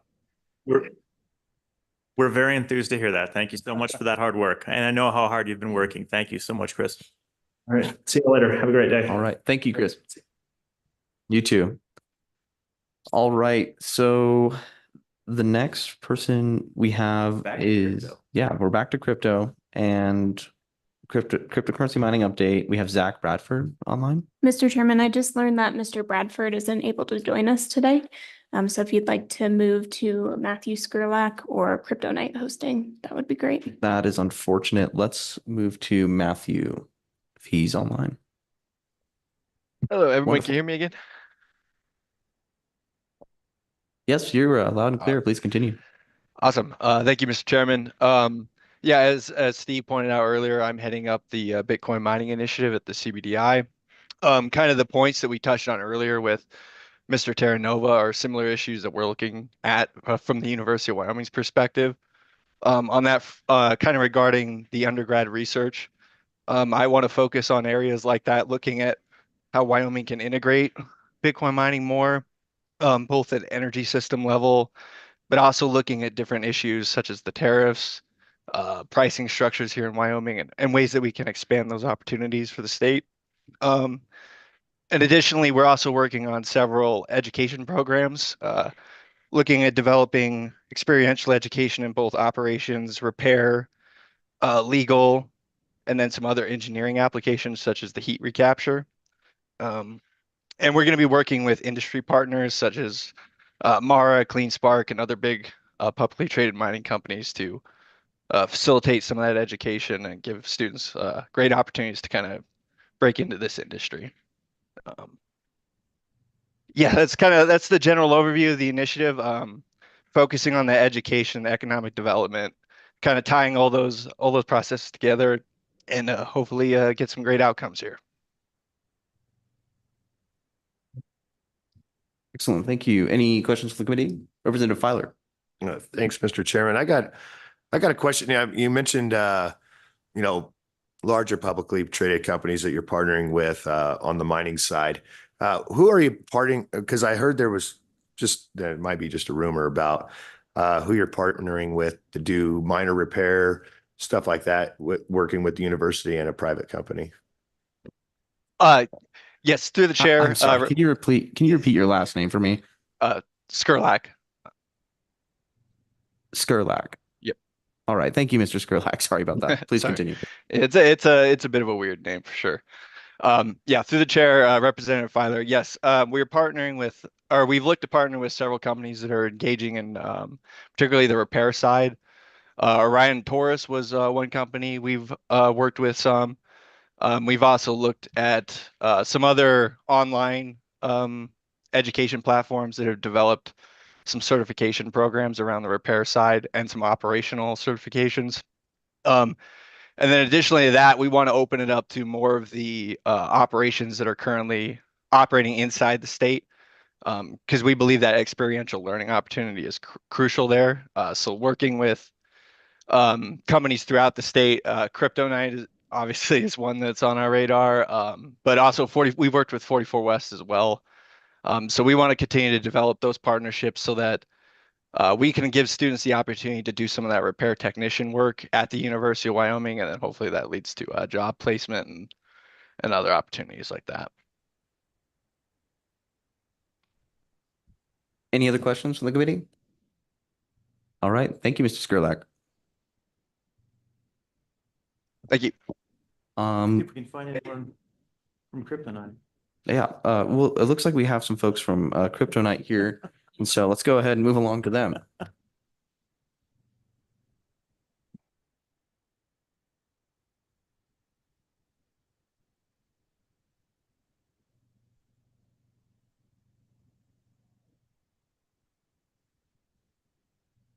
Welcome. Please state your name for the record.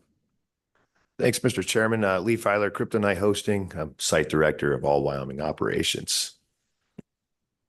Mr. Chairman, my name is Brian Darwell, president of Cryptonite Hosting. Welcome. Thank you for being here today.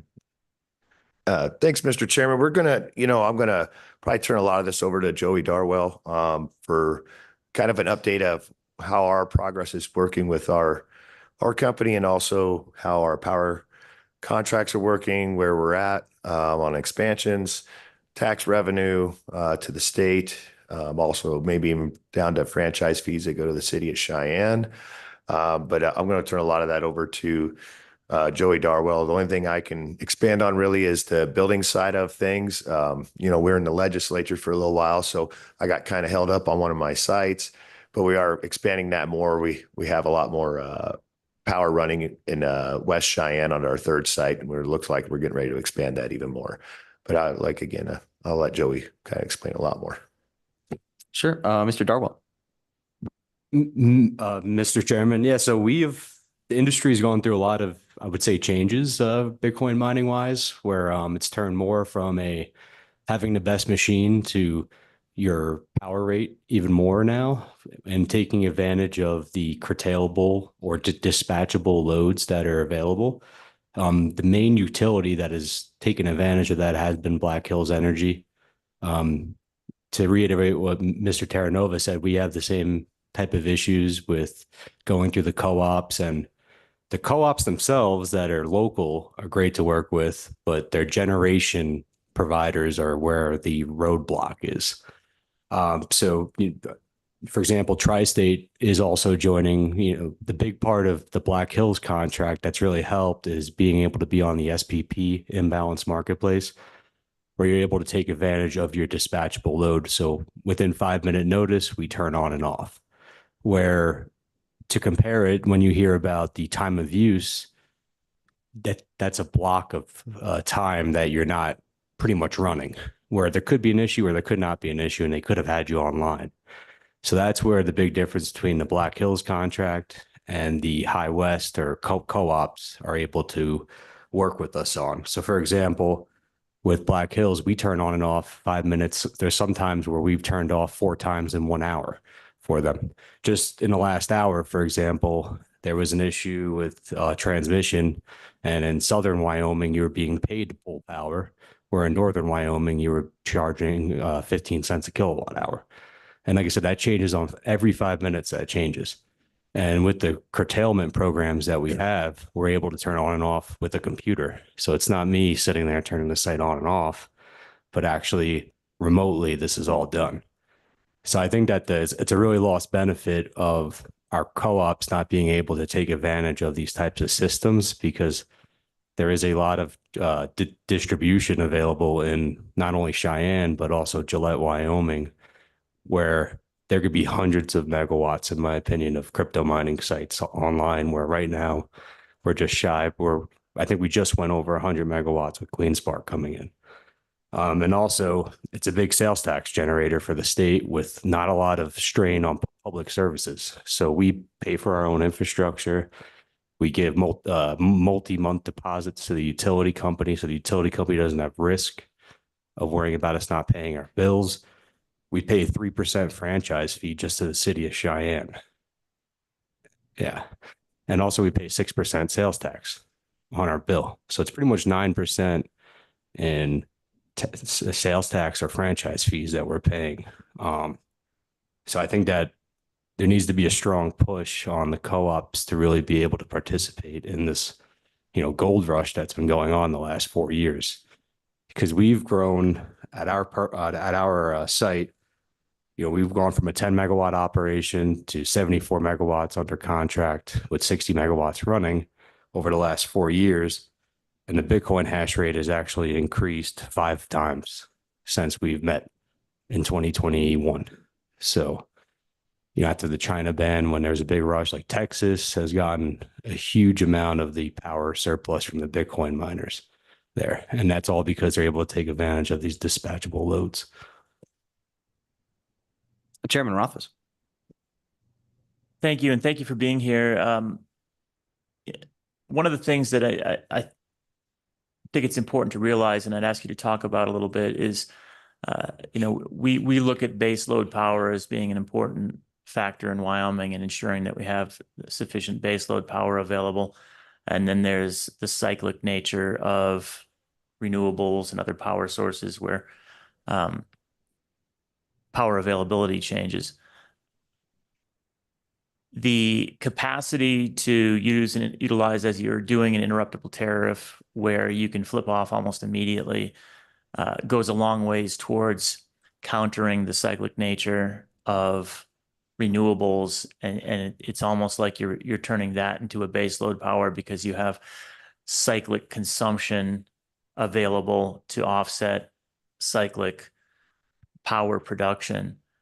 And as a result, you end up stabilizing the grid, right? You're utilizing excess capacity that can be immediately available within what is the amount of time it typically takes you to shut down? You said 3 minutes? Mr. Chairman, yes, 3 minutes. We're on a 5-minute notice, but it can be 3 minutes. Yes. Okay. So you can provide that almost immediately when that need arises. What is your typical uptime over the course of the year then with this interruptible tariff? What have you hit for the last few years as uptime? It really depends on, because we choose our rate with Black Hills. So for example, if we want to stay online during some of the peak, you could say, our rate can go up to 5 cents, but we're seeing low 4s right now at 95, 96%. And that's because we're choosing to stay online and turn off. But so 95 to 96% by choice, you could potentially go higher. You'd have to pay more for that gap or to get you there, but it's all based on your economics. And so we can compare that then to 44 West, where they don't have an interruptible tariff and they're aspiring to 80% at this point in time. Is that accurate? Correct. Yes. And the same thing with High West Energy. It's 95% as well. And that is, again, like where I think actually the co-ops could do even better because they have a lot of this existing capacity already on a lot of their substations, but they're not able to take full advantage of the dispatchable load the way that it's structured right now. Because, for example, you have these emergency bases that happen sometimes. So, like, for example, we were asked to turn off pretty much instantaneously from High West, but they're not allowed to turn us off for another 8 hours now. So if they turn us off, but what happens if something happens in that 8 hours? They're forced to let us stay on. So that's where I think that there needs to be like a discussion, I guess, of how the benefits of this contract with Black Hills actually is. Yeah. So even that other contract isn't as sophisticated. It's not as sensible as the one you have with Black Hills. Correct. Yeah, the Black Hills contract is very actually it's complex because of the 5-minute intervals on power pricing. So there's close to 90% of the time you're paying less than 2 cents, almost a kilowatt hour on some of these marketplaces, and that's around the country. It's those 2 to 3 hours of peak time where almost all of your bill actually is. Okay. And that's why, like, with the push for the renewable energies, like they need battery storage. Battery storage is very expensive. It's around $400,000 a megawatt hour, where instead of paying for battery storage or a peaker plant, you could have us as as pretty much a virtual power plant. That's what I was suggesting. It's exactly right. Yeah, you're the reverse of it. Effectively, it's a demand side power plant flexibility instead of a supply side, which is very handy for the market, allows the market to scale. That's actually the next question, Mr. Chairman, that I wanted to talk about a little bit. For you, clearly, we're not having any struggles, I think, with your tariffs. That's working. But what would you say that your limiting factors are? Probably power availability, but I want to hear from you what you want to see, what you would need. Mr. Darwell? Mr. Chairman, so after I would say our next expansion at Happy Jack, Cheyenne is probably going to be getting close to tapped out on a transmission basis because, you have Microsoft building 2 more data centers and then you have Meta building theirs. So that's where I think the next frontier would be Gillette. And there's a lot of transmission and distribution available there from the old infrastructure that we would like to utilize. But yeah, unfortunately, Cheyenne will be, I believe, tapped out. Yeah, I can see that. Representative Yin. Mr. Chairman, thank you, Mr. Darwell. So it's great to hear that the co-ops are great to work with, but it's disappointing to hear that the generation is a roadblock. So are there things on the state level that we could do to help alleviate that roadblock? Mr. Darwell. Oh, Representative Filus. Mr. Chairman, Representative Yen, I think yes and yes. I mean, there's definitely something state can do too, that could possibly help this industry all the way around. A lot of it is the regulatory side of it.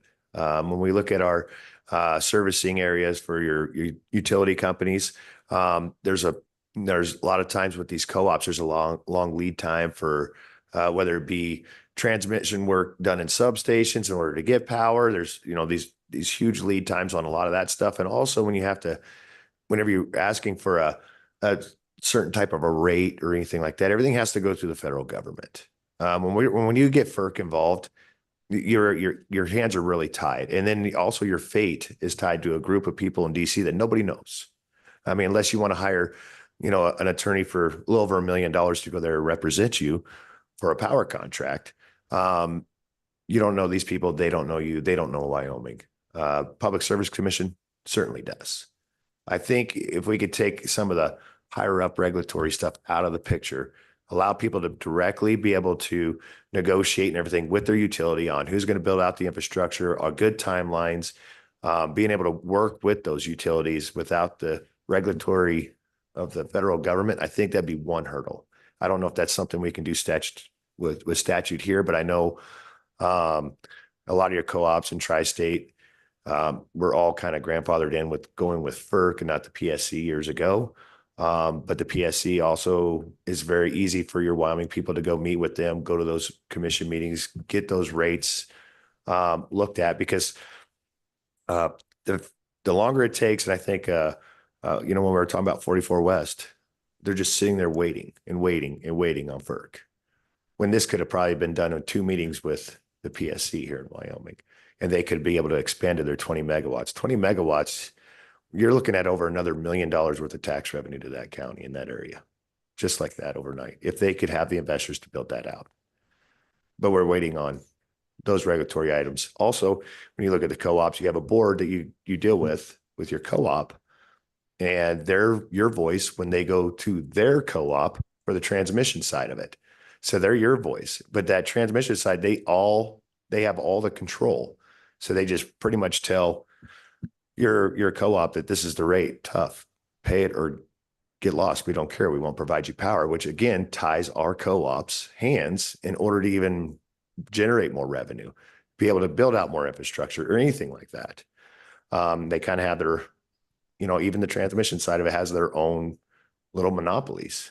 But we do have areas in, just say, Laramie County alone, where you have 2 different utilities running their substations and power generation, all that stuff into the same servicing area, but you can only use the one utility, but that one utility is telling you it's going to take 2 years to even get you power. When the other utility actually has the power and they can give it to you, but they're not allowed. So you have to do a third-party agreement, or you have to go through all these other processes, even to pull that power. But if those companies were able to pull that power from that other utility, they'd be online a long time ago. So there's just so many different. Wyoming is just, it seems very heavy regulated when it comes to utilities. When we look at other states like even Idaho, Texas, Washington state has less regulation than we have. And this is Wyoming. We're kind of a free state, but those are Representative Yen, I think, are a lot of the hurdles that we have is the massive amount of regulation we have on utility. Mr. Darwell, Mr. Chairman. did you have anything? to Oh, add to that? sorry. To reiterate, I mean, that is the big roadblock. So for example, with Black Hills being an investor-owned utility, it's kind of more vertically integrated, feels like. So for example, I can call the trading desk a lot more easier than when I call Tri-State's trading desk. When I'm talking about trading desk, I mean, that's where you're actually talking to the person that's trading your power, buying and selling the power. So for example, like I said, I mentioned about the 5-minute interval, where we have the option to turn off. I can call them and ask, oh, well, you think this peak is going to last for like over an hour? Or you think it's going to be less than an hour? Should we just stay online? Where with the Tri-State stuff, it's like you have to go to High West and then talk to Tri-State. But that process, the power industry is 24/7. So you have something happen on Saturday. Well, High West's hours are Monday to Thursday. The trading desk is 24/7. That's what happened during that storm that we had, the where it was like negative 30 degrees in Cheyenne. We wanted to just stay offline through the whole storm, but our contract stated, well, they have to let us have power for 8 hours a day if they curtail us. And we were like, hey, we're willing to turn offline. And it caused a whole chain of command issue because I reached out to High West. Well, nobody answered. So then I went and reached out directly to Tri-State. So that's where it'd be nice to, like I said, be able to deal with the vertically integrated side of it a lot better, because you can make on the fly, I guess, decisions. Because like I said, the space is just very quickly moving. You could have a transmission line go out. You could have an issue happen in a different state that affects your power here. So. Thank you. Any other questions from the committee? Hearing none. Thank you, gentlemen, for your time today. I'm sorry. So we are slated for. Oh, I did raise my hand and I Mr. Pope? apologize. So, Mr. Chairman, maybe, sorry, Mr. Pope, hold on. Mr. Pope, just for our folks online, we can't see you in the room with your hands up unless your video is on. So maybe for the chairman's help and for all of our help, if you raise your hand, put your video on so we know that you're there. Thank you very much. Thank you, Representative. Mr. Pope, please. Okay, so first question, and I apologize for this, Mr. Chairman, but I have changed mics and I wanted to make sure that my sound is better with everyone. You're sounding great. Thank you. Okay, thanks. Second thing, Mr. Darwell and Representative Filer, thank you so much for your business, especially here in Laramie County.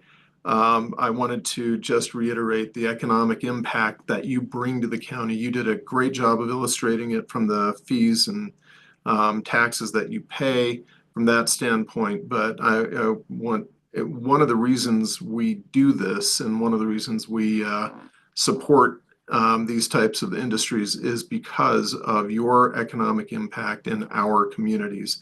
And I would love to see Cheyenne be able to handle more transmission capabilities.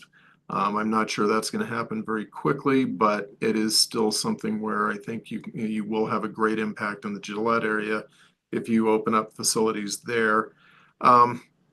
A few years ago, China banned all Bitcoin mining, and a tremendous number of miners picked up and moved to the United States right away. And unfortunately, very few of them chose Wyoming to produce in within the state. Most of them chose places like Texas. And I would love to see whatever we can do to support you, to support other miners. I'd love to do whatever we can, because again, that economic impact begins with that pebble in the pond and radiates outward to everyone. So if there are any other statistics that you can just expand on as far as your economic impact, I'd love to hear them right now. And if not, I'd love to be able to support your efforts. Mr. Darwell.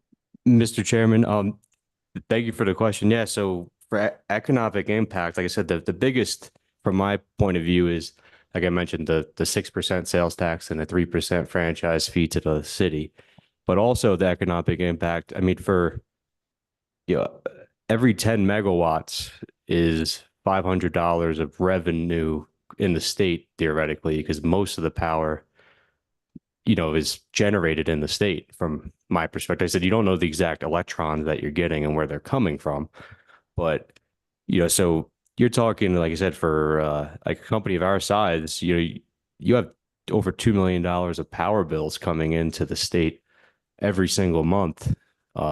And that's 24/7 income, theoretically, with, like I said, with low strain on public services. I'd say like most of our systems at this point, that with the emerging technologies, are closed loop systems. So the water thing that people talk about is, in my opinion, greatly over exaggerated. So, not only that, but we have, like Mr. Terranova mentioned, there are electricians on standby. We have guys repairing machines on our sites. We went from sending our machines to a site in New Hampshire, in Delaware, to actually doing it on site with our own team. Then we have our operations team. We have guys that have to be on call, because like I said, it's a 24/7 industry. So I think that it goes down to, like you said, where it goes to other industries. So, the power to get made, you have the coal miners, or to run a natural gas plant, even the windmills, like to build the windmills. So, I mean, I think that it's great for everybody involved what our industry does. And like I said, we provide a benefit to the electric company to actually bring down the rates for ratepayers by stabilizing their load and increasing their power factor. Representative Filer. Yeah, thanks, Mr. Chairman. I got up way too soon.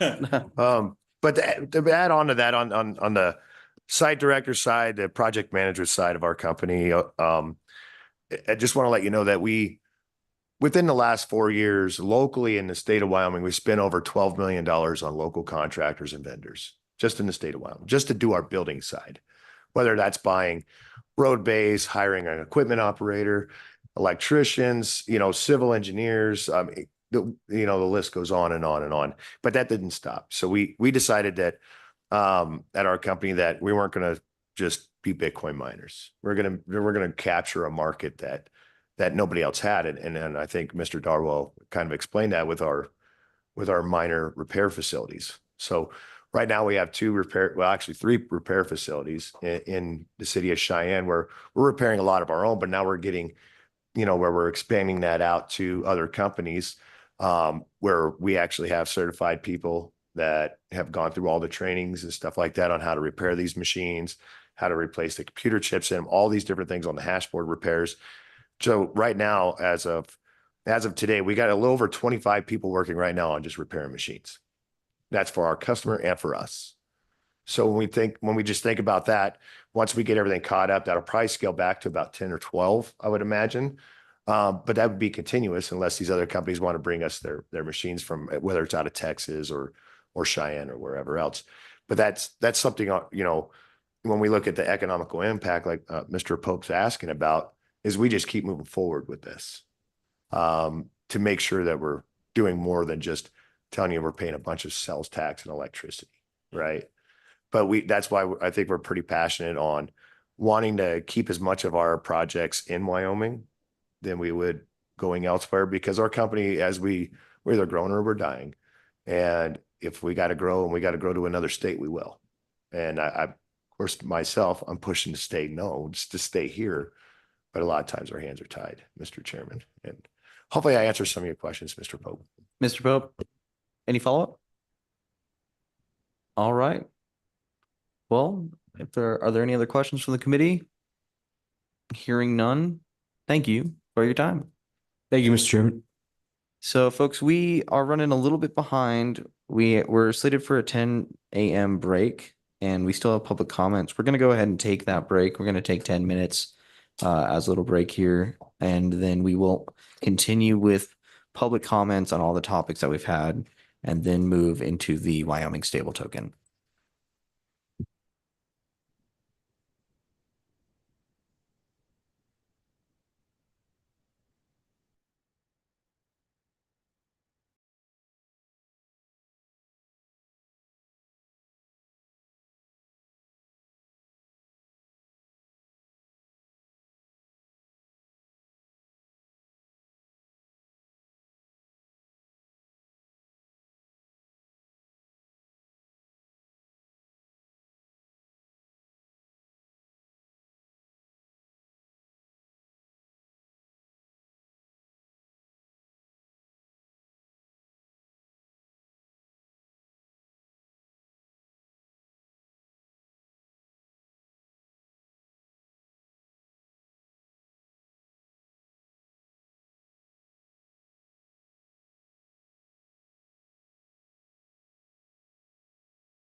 Okay.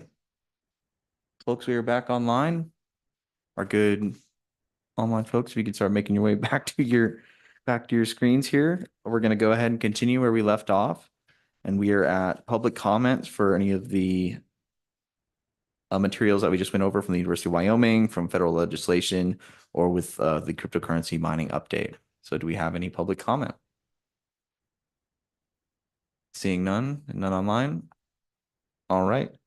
Well, the next thing on our agenda, we'll close public comment.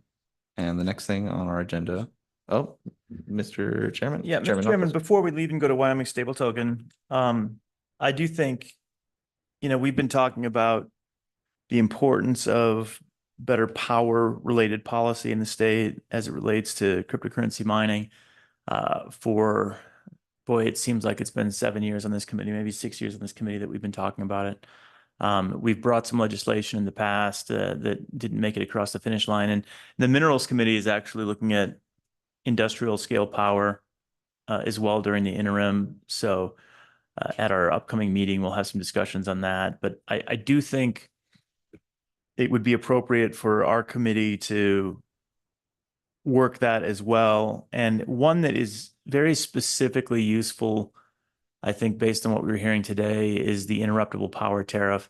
And you'll recall we had legislation that allowed for an interruptible power tariff that came through the legislature, and we supported it through this committee. That was probably 4 or 5 years ago now that we passed that legislation. And that's the legislation that Black Hills brought to the legislature, requested, we worked it, and that allowed them to develop their tariff. But it's a may utilize. I think we're probably at the point now where we need a shall utilize.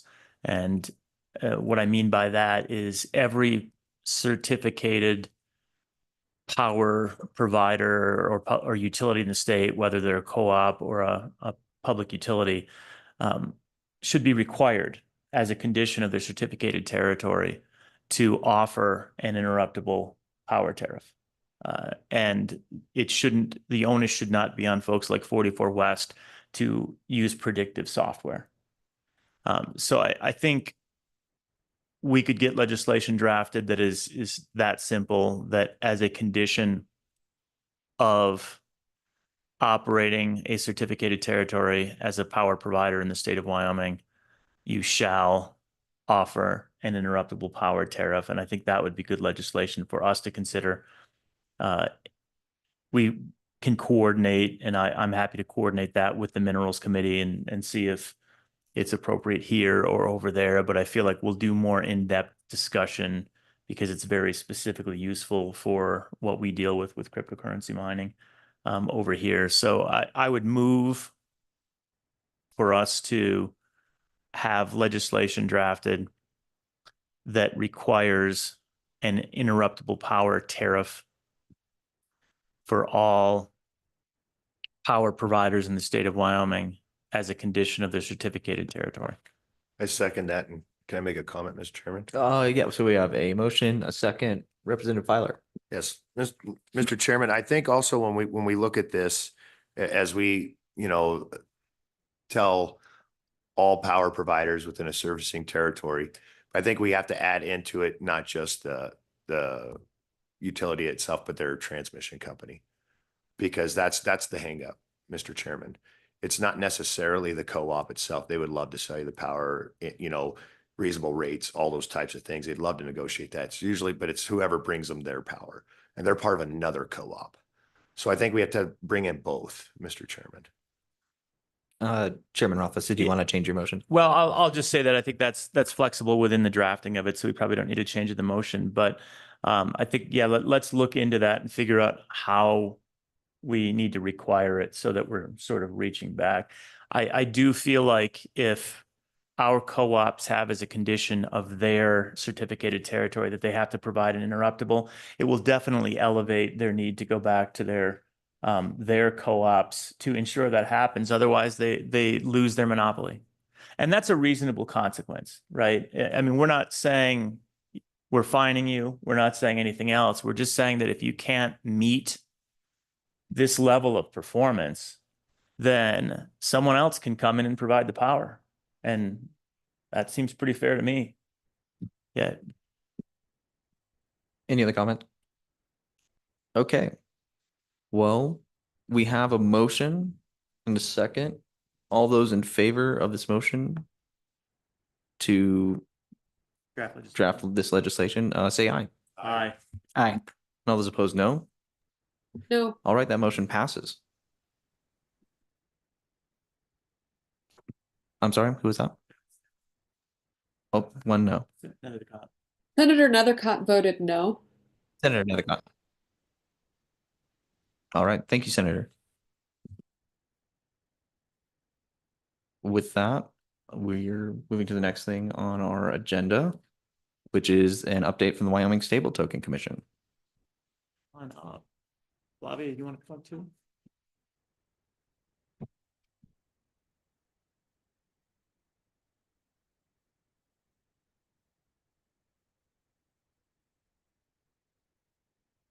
Welcome. Please introduce yourself for the record.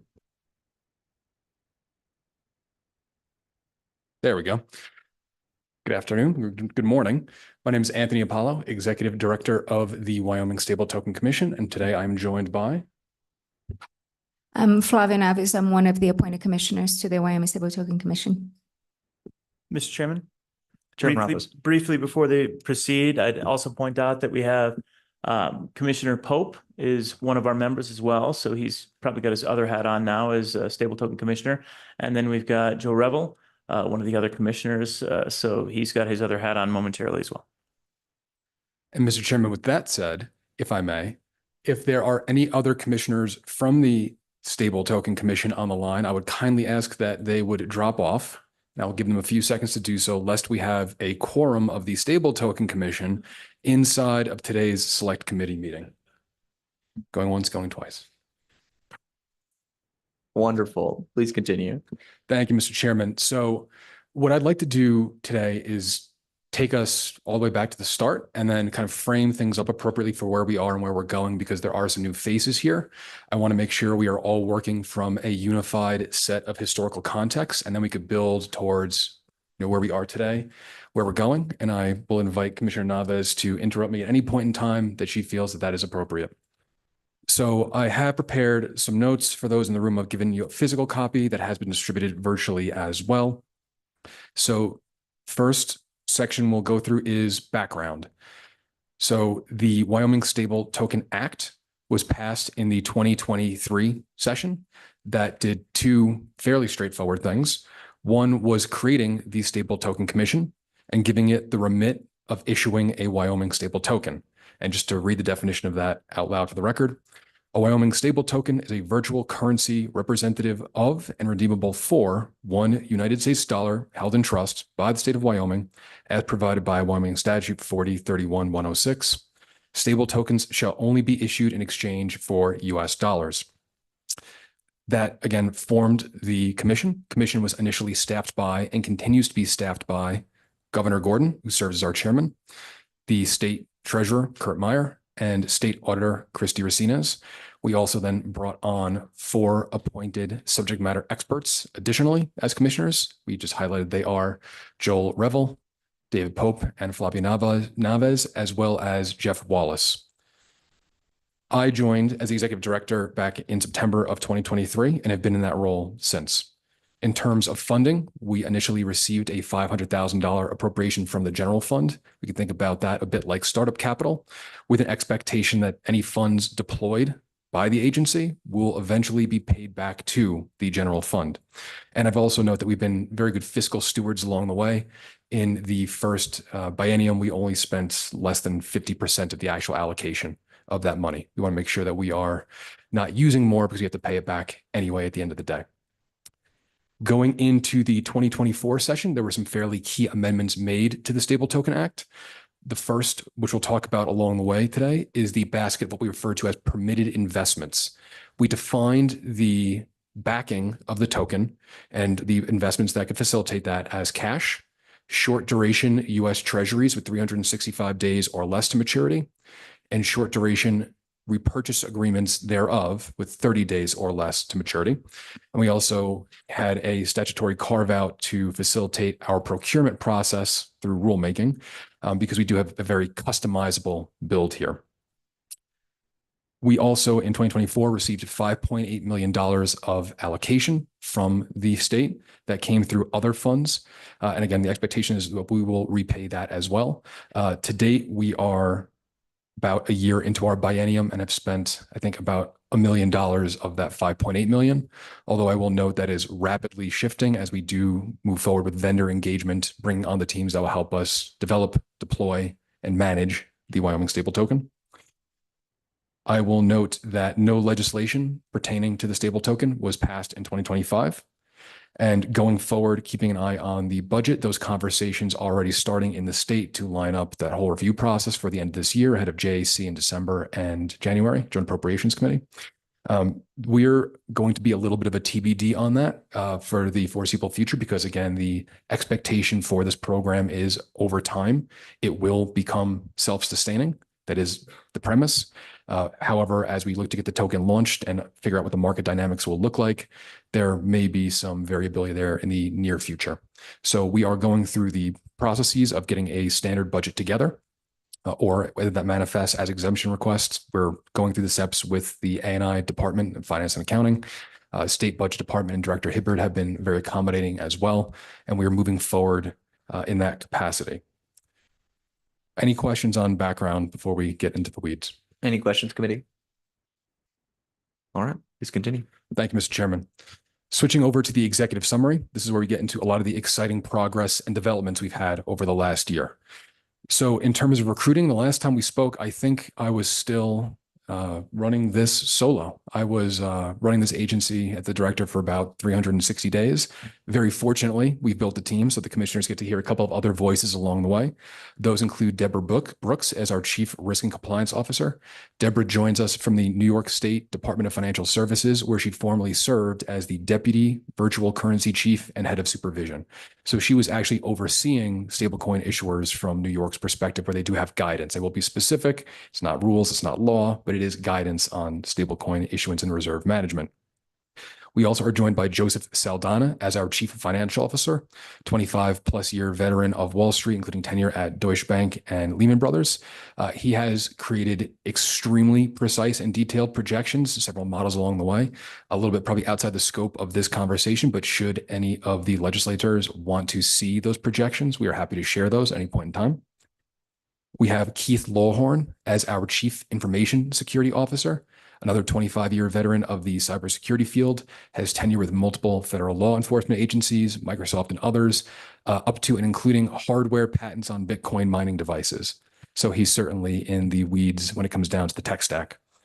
And we also have Stephanie Chan, who joined as our Senior Business Project Manager, local with me in Cheyenne, experience in marketing operations, but has been in the crypto startup realm all throughout that time. So we've built an incredibly robust team. I couldn't be happier with the team. And I would say a lot of the progress we've made is because we've been able to move as a unified whole and just give these people responsibilities where they could just take the ball and run with it. And that's been an incredible just motivator for the team. In terms of rulemaking, we do have rulemaking authority for the agency. 2 of those have been put forth already and are in their public comment period ending at the end of this month. One is on the procurement rules.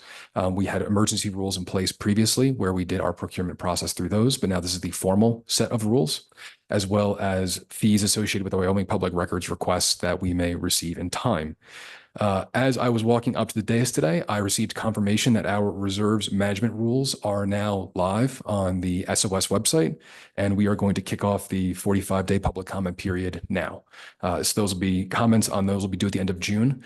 This is where I will get a little specific. This is where we are doing the first work of its kind in the US, right? We did hear obviously from Chris Land before, talking about the Genius and the Stable Act.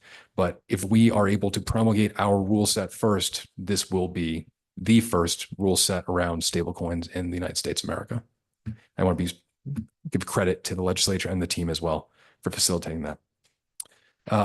And again, that will cover the dollars in, dollars out and tokens out. The last one on here is currently in draft. We were referring to that as token treatment. That will be the rule set that governs the more technical capabilities of the token, how minting, redemption works, any kind of interdiction that may be needed along the way and what that looks like. We'll talk a bit more about that later because there's some sensitivity there. And I think the select committee will have a voice in regards to some of that. But that is drafted by the tech side. It's under review from a regulatory and compliance perspective. And we are moving forward with that as our next kind of big rule set. Another. Mr. Chairman, Please, Chairman Rothfuss. and I think it's probably appropriate for an interruption along the way. We've got so many different topics, so maybe we just jump in. Do you have a sense of what the timeline is for the token treatment rules as far as when those will be publicly released? Director? Thank you, Mr. Chairman, Mr. Co-Chair. The expectation and hope for us is we would have a copy of that, even in a draft format, available for a preliminary review by the commission at our next upcoming monthly meeting on the 30th of this month. When we worked through the reserve management rules, we did several drafts shared with the commission. The cadence was essentially internal draft from the agency, then bringing in a non-quorum number of commissioners, bringing in the Attorney General's office, bringing in Paul Hastings LLP, who is a third-party vendor we've engaged for the purposes of compliance advisement, and then finally giving it to the commission for their ultimate ratification. Thank you. So another exercise we've done along the way here is referred to as blockchain selection. We have a remit from the select committee to be a multi-chain and technology agnostic stablecoin.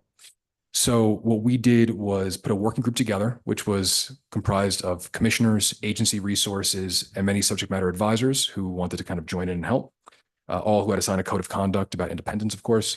And we assessed 28 different blockchains across 25 objective criteria, scored them, and came up with a ranked list of 9 different, what we refer to as candidate blockchains for the purposes of our procurement process, essentially to say, we believe these chains can support the Wyoming stable token use case. I will also then, just to give you an idea of who those are, in terms of layer 1 networks, those would include Ethereum, Avalanche, Solana, Stellar, and Sui. And then in terms of layer 2 blockchains, those would be Arbitrum, Base, Optimism, and Polygon.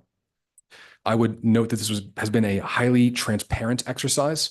All of those criteria are listed on our website. All of our scoring and assessment for each blockchain, for each criteria, has a reference behind it as to how we arrived at our score, including back and forth with teams working on some of those different platforms.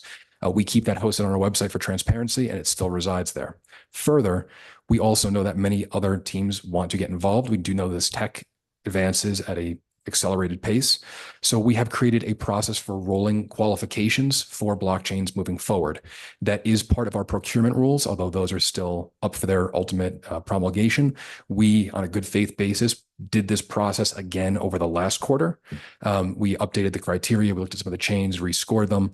There's not much movement there because as we move forward, some of these criteria will change as well, up to and including we need to work with blockchains that are going to be using the vendors that we have engaged.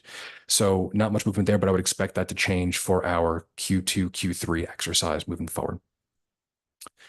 Speaking of procurement, we have done a very robust process here as well. We put together 7 requests for proposal that cover the entire, what I'll refer to as the front to back lifecycle for the stable token. That's the smart contracts that will govern the issuance and the behavior of a stable token, all the way to the reserves management for what backs the token, and then functions like internal controls, financial audit and attestation, and on-chain analytics to make sure that we maintain a compliance layer here as well. So we went through a RFQ process, we went through a subsequent RFP process, and the numbers of how many applicants we got for all of those are listed here. We've engaged Layer Zero Labs as our token issuance partner. We've engaged Inca Digital for open source intelligence, and then negotiations continue with the remaining vendors, but I would say I would expect 1 or 2 of those. I would expect one of them to be done perhaps by the time I get off the dais here. And I would expect at least 1 more of these to get done by the end of the week, with a couple of remaining ones to be finished up next week. So we really have everything, look to have everything put together by the end of this month, the pipes flowing, integrations going, and the entire front to back lifecycle already up for testing, which is the next piece here.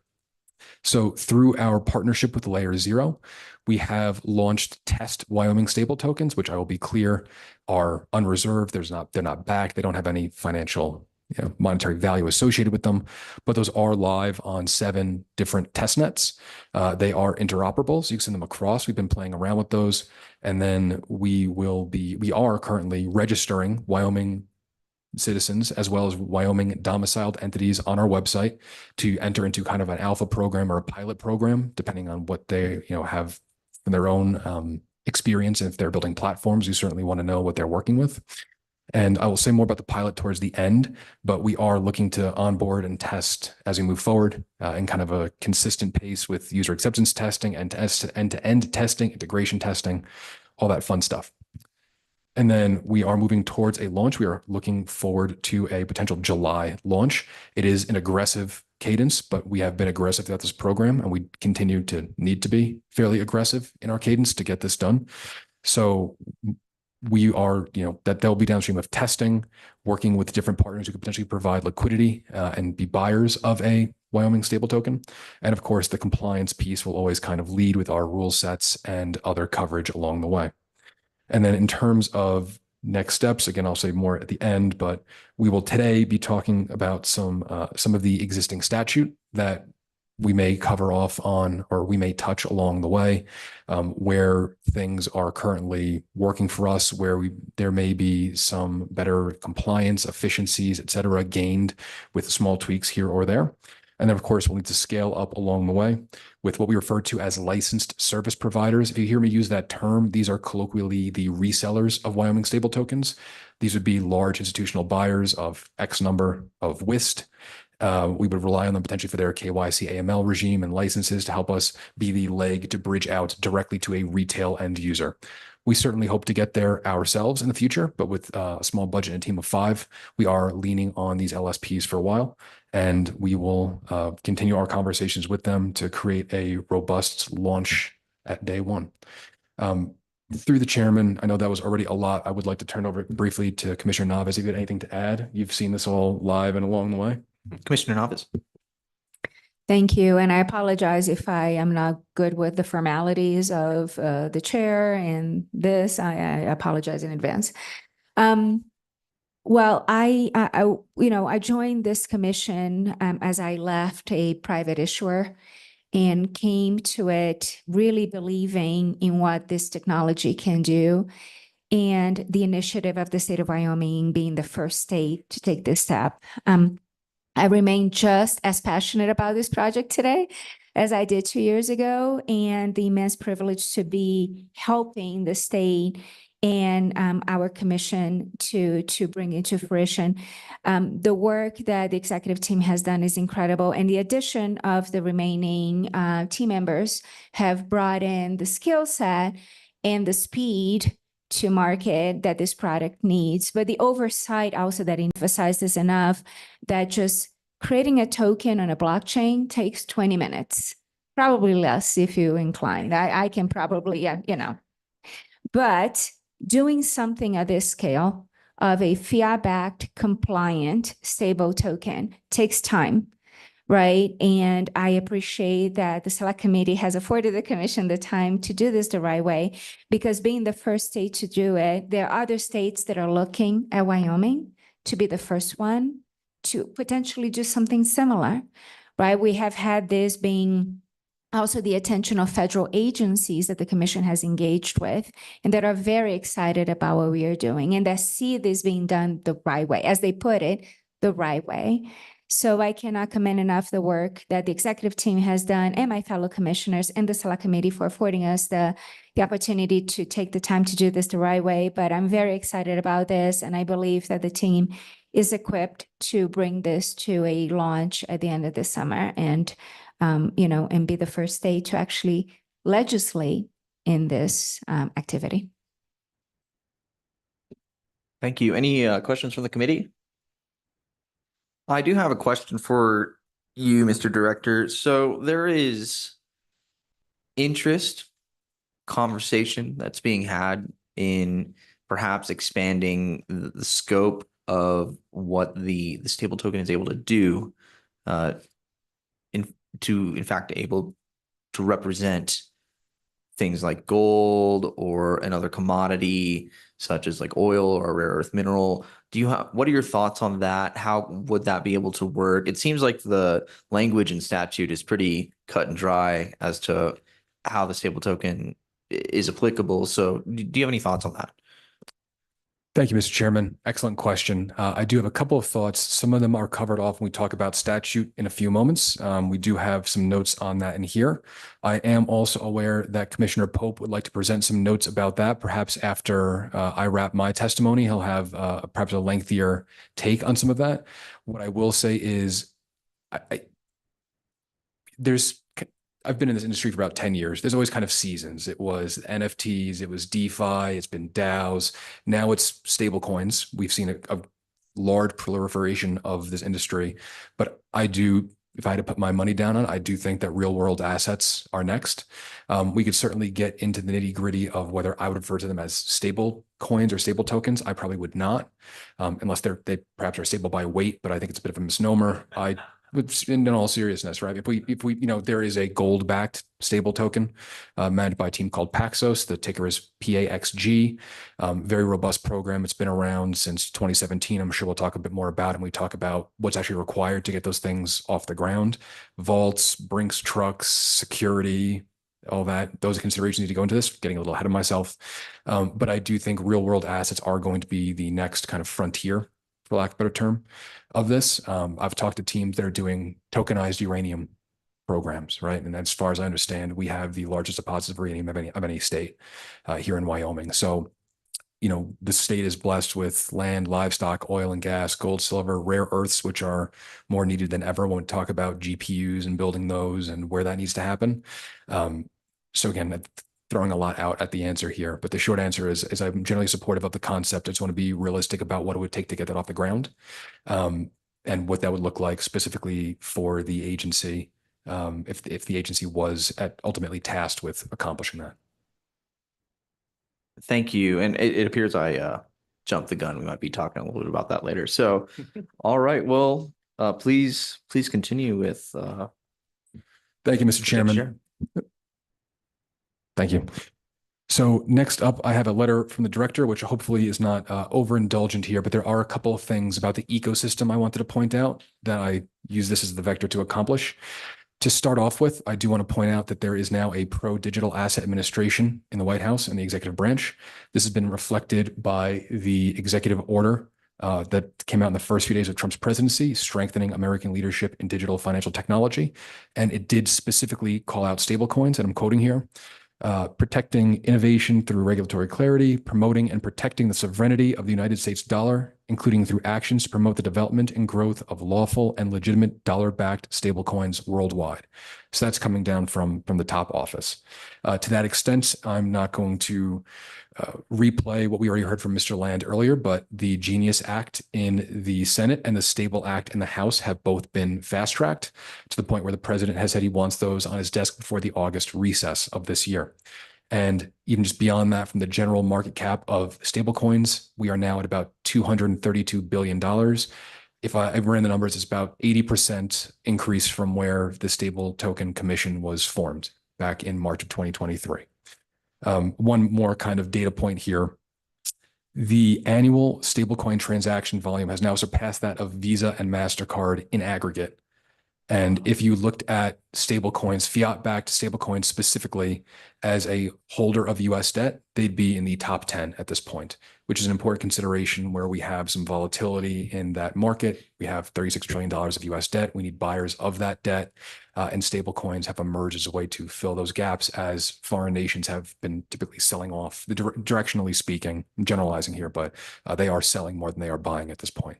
So it's an incredibly important piece of just not only technology and transaction, but for US dollar hegemony and debt considerations as well. I will point out, as we heard a little bit before from Mr. Land's testimony, Wyoming's contributions are felt in DC as well. We've well covered what Senator Lummis and her office are doing, not only with the activity recently around stablecoins, but the Bitcoin Act. And even previously, we talked a bit about market structure. Friendly reminder that Senator Lummis was working on bipartisan legislation with Senator Kirsten Gillibrand back in 2018, 2020 on the Responsible Financial Innovation Act. And I would expect is, and I have not seen a market structure bill, but I assume as we move towards that, some of that wording and work may be resuscitated and brought forward into kind of the modern and contemporary scene in DC. Governor Gordon had a chance to present at the DC Blockchain Summit in front of hundreds of people in the audience about our work and announced that we had the stable tokens launched on those testnets. And then I had a chance to sit down that same trip with Bo Hines, who serves as the executive director of the President's Council of Advisors on digital assets during that time in the Capitol. So again, we really do, as Commissioner Navas alluded to just a few moments ago, we do have a very big lens on what it is we're doing. In terms of the work that has been done by this legislature, and again, the select committee wanted to give credit where credit is due. Also reiterate what Commissioner Navas said again around the interest received inbound from other states. Everywhere from New York to Washington State, I've heard from many states in between who want to get a better concept of what we are doing. I will say we are far and away number one when it comes to thinking about this. I won't name names. There are very large states that are doing research still. We've been doing the work since 2016. And I will note one quick thing that did come up recently was in New Hampshire, they did pass the Strategic Bitcoin Reserve Bill. I will be speaking with members of that legislature on Friday about some of the work that we're doing here because they reached out proactively about that. That all being said, I do want to note we still have some challenges in regards to what it is we're building and some headwinds. So I was very pleased to see that the Central Bank Digital Currencies Prohibition Bill did pass the legislature during the last session. Despite that clarification and the very clear delineation between a CBDC and what we're doing, we still had Tom Emmer, who serves as the GOP Majority Whip, characterize our offering as a CBDC. And while we do have a digital asset administration in the White House, it is worth mentioning some of the recent activity around World Liberty Financial and the stablecoin they've issued called USD1. It was about $100 million in market cap stablecoin, which had a single $2 billion transaction with the government of Abu Dhabi that went to go invest. The stablecoin was used to invest in a cryptocurrency exchange called Binance. They have a blockchain. Candidly, their blockchain did not make our blockchain selection process because of some of the behavior of the founders of that platform, resulting in jail time. So again, there's this starts to muddy the message. And we heard from Mr. Land earlier about the Genius Act and some of the setbacks. Again, still moving forward, but the failed cloture vote earlier this week or late last week, this has been one of the reasons pointed to as to why that did not go through, which may be more political than substantive when it comes to the structure of the bill itself. That all being said, we are happy to continue serving and building this. It's been a very exciting and enriching program for the team and certainly some of the commissioners, not to speak for all of them, but I think I can speak for a few of them. And we look forward to continuing this work. So again, use as a bit of a vector to talk about the industry in general and the ecosystem. Happy to answer any questions or receive any comments on that. Thank you, Director Apollo. I appreciate you taking some time to just mention that yeah, we passed House Bill 264, the Central Bank Digital Currencies Prohibition, and it made it absolutely clear that a central bank digital currency is issued by the Federal Reserve and not from the state of Wyoming. And so it's very interesting that the good Majority Whip Emmer is mischaracterizing the Wyoming stable token as a central bank digital currency. So thank you for mentioning that. Chairman Rothfuss. Just on that point, are we taking any action to remedy that? And obviously, Mr. Land is gone right now, but it probably would be good for us to communicate with that office and make it very clear and do so in a very kind fashion, just that that's not accurate. And I don't know if the commission's taking care of that or if we should talk to Mr. Land about taking care of that. But how should we proceed on that? Do you have any advice? Director? Mr. Chairman, Mr. Co-Chair, I would be happy to work with Mr. Land and Senator Lummis's offices to that capacity. I've certainly received inbound from other legislators at the federal level, those on the House Financial Services Committee and others. I have not had an opportunity to speak with Representative Emmer's office particularly, but I will say in the article where his quote was published, they did a very good job of taking our perspective and saying we've passed the House bill. We don't have a central bank to issue from. It is fiat backed and fully reserved. We are looking to do some privacy preservation as well, and that will come up in a bit. But I think I'm happy to speak with anyone at any time. But we have not heard from their office directly. This was something that was quoted in an article we found out. Okay. Posthumously. Yeah, and let us know if there's anything that we can do to support that. We could certainly write a letter as well, but I feel like you're probably in a good position to just take care of that along with Mr. Land's office and answer any questions as they come up. Yeah, if I may, and again, apologize Please. for the lack of formality.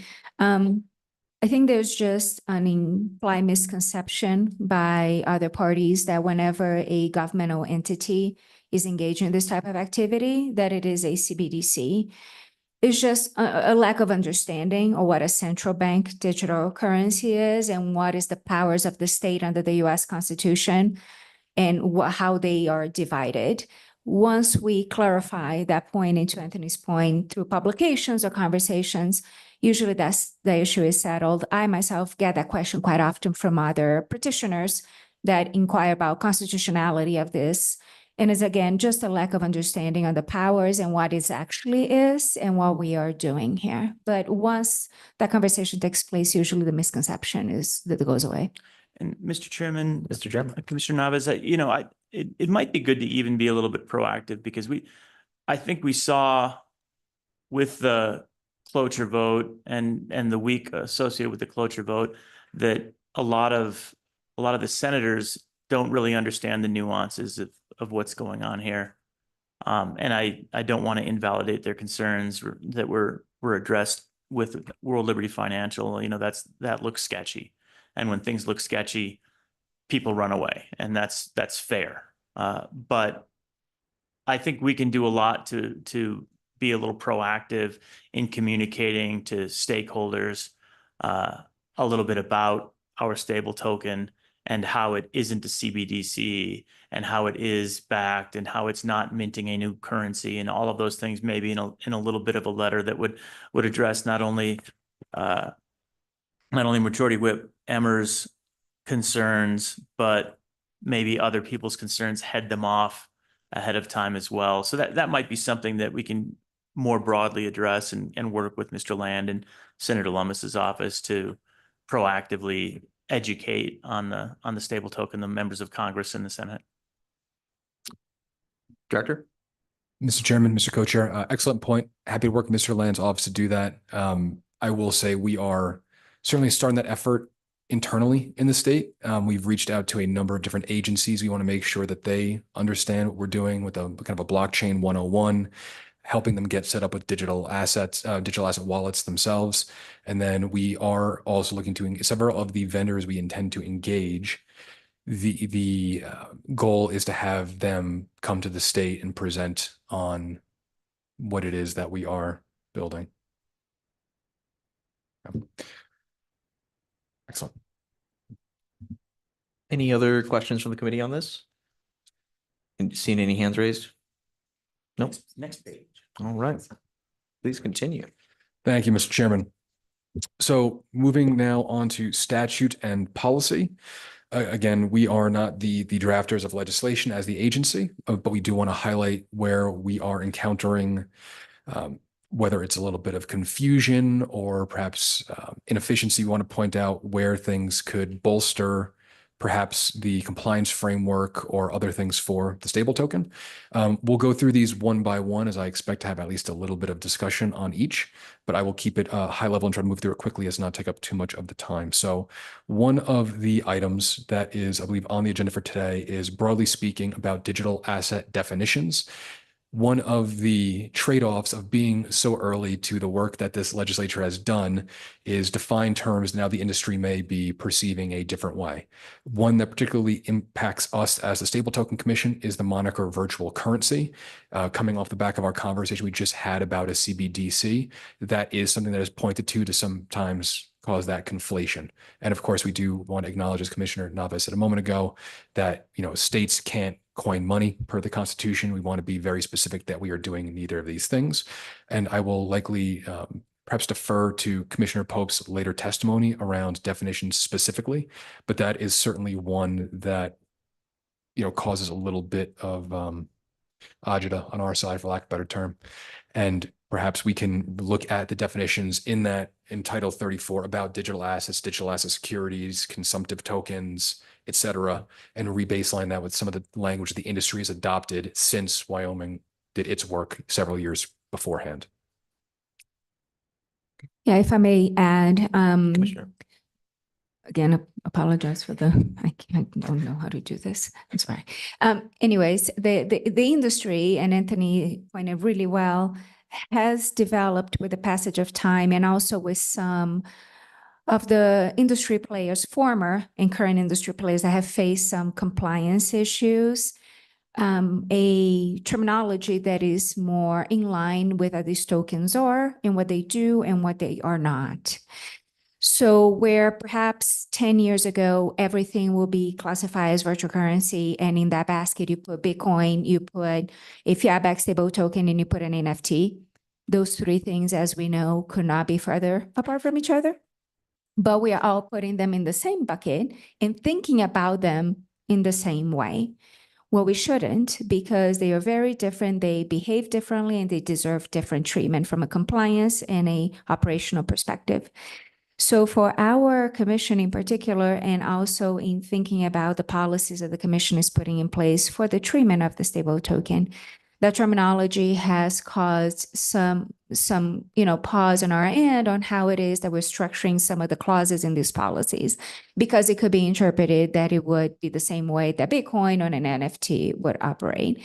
Even a commodity-backed stable token will behave differently than a fiat-backed stable token. So, from an industry perspective, there has been more of the delineation into what these things are. And this is why the Genius Act, for example, when it talks about a fiat-backed stable token, it does not talk about a commodity-backed stable token or anything else, right? It's very different. So, there is a need to kind of bring back that kind of differentiation and take things out of that bucket and just make sure that they are called what they actually are.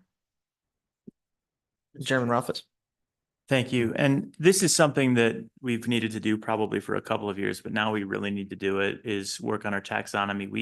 We wrote our original taxonomy. I think it was put in statute in 2017, if I'm not mistaken, and we wrote it in 2016. And it got a tweak, but I wouldn't call it an update, maybe in 2019. I think we've probably reached the point where we need to do a complete revision of taxonomy within statute, and then make sure that all of statute is consistent with that taxonomy.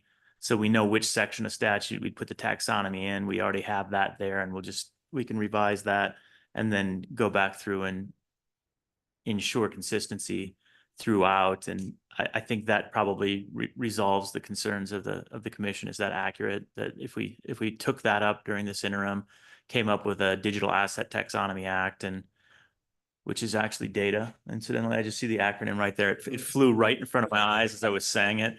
You almost never randomly hit reasonable acronyms for acts, so we'll call it the data. I think that, does that take care of your interest? And obviously we can work with Mr. Land and ensure that it also conforms with what we expect out of the Genius and/or Stable Act. Director? Mr. Chairman, Mr. Co-Chair, I think we would happily support that effort. I would note that when we talk about, again, the market structure bill, that taxonomy is going to be one of the key aspects of it. And this could be another situation where if we want to look at what's happening at the federal level, or like our agency has done with some of the other rules we put forth, look at taxonomy in different jurisdictions, MiCA in the EU, the Markets and Crypto Asset Regulation, right?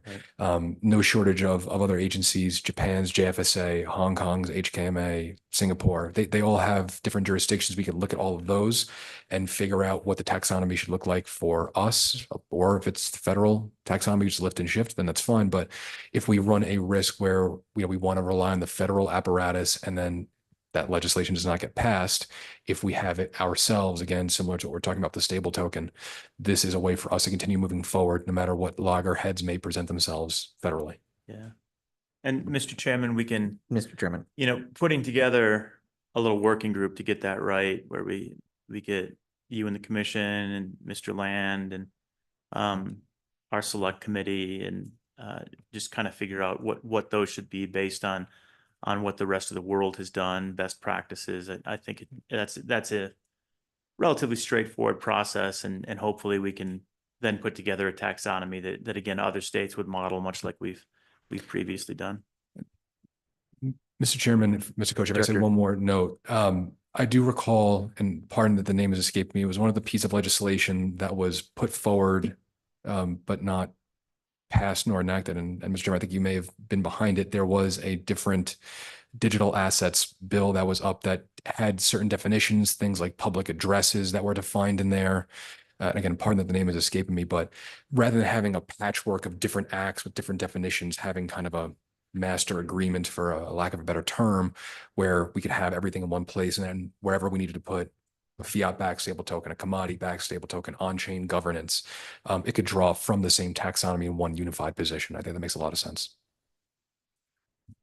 Interesting. I think it's really essential for as work that we do on this select committee, that we are able to simplify the topic to the rest of the body. It seems as if there's a lot of confusion about what it is we're even talking about. When I go up there and try to talk about a crypto bill, I see a lot of heads nod and a lot of really confused faces. And so anything we can do to affect the terminology to make it more clear and concise and more beneficial to the people, I think that's the work that we need to do. So we'll come up with some action on that a little bit later. All right. Thank you, Director. Thank you, Mr. Chairman. So speaking of which, moving now to what I refer to as asset-backed tokens here, I'll also typically refer to them as real-world assets. These would be commodity-backed tokens. This is certainly something that we would want to be proactive about a nomenclature for. And from my position, and again, I'm probably getting a little over my skis here, but we are in Jackson, so perhaps it'll work out. Thank you. Here all day. If we were to move forward with asset-backed tokens, I think a personal recommendation of mine would be to isolate it a bit from the Stable Token Act, because it's going to have a different backing to it. And because, and again, I will defer most of this to Commissioner Pope, but if you were to move through that exercise, what you'd find is you're going to need to have a different bucket of what I refer to as permitted investments backing each of those tokens. The way you custody that asset is going to be different. I have a decent understanding of how you'd custody gold for a gold-backed stable token. Not entirely sure how you'd be custodying an ounce of uranium for a uranium-backed stable token, right? Other than you probably need something a little bit more robust than a hazmat suit. So I would advocate for, to what you were just mentioning, Mr. Chairman, kind of simplified legislation, or perhaps modular legislation, where if the legislature wanted to go down this route, you could kind of put a real world asset wrapper in place. And for whatever commodity you wanted to add over time, you can just slot different ones in with different sections of a act that could accommodate that particular asset and roll it out as you see fit over time, again, with all of the necessary protections for a given asset class. Commissioner? Yeah, and noting that there's also some work being done at the federal level to think about commodity-backed tokens. So in parallel with the work that the Genius Act is doing for fiat-backed, or what they call payment stable tokens, there's some work being done. And many of the elements that are being considered, similar to what Anthony mentioned, which are different in custody, protection and security, physical security of those commodities is going to be different than just putting dollars in a bank account, right? And vaults and just the overall safety and measurement. Also, the stability and the pricing, as Anthony mentioned earlier, a fiat-backed stable token is always $1 to dollar, and we know what $1 is. Commodity-backed, yes, is going to be to the ounce of the gold or what it is, but that ounce fluctuates in price on a daily basis, right? So how you think about you managing that reserve as well from a price volatility perspective is different. And while I'm no expert in accounting, and this is why we have David, as a fellow commissioner, understands this much better than I do, several implications will drive. So I am in agreement with Anthony's recommendation of separating the commodity-backed tokens from the bill on the Wyoming stable token, as those two products are going to look very differently from each other. Any comments from the committee? Any questions? Director? Thank you, Mr. Chairman. We'll pause quickly because I do know we have Commissioner Revel and Commissioner Pope on the line. If either of them wanted to be recognized on this topic, I know, again, we expect to be a little bit more in depth with Commissioner Pope in a few minutes, but I know I've been working through a lot of content. I want to make sure I gave them opportunity to raise a hand and speak if I have monopolized the conversation so far. I do believe Commissioner Revel has a hand up.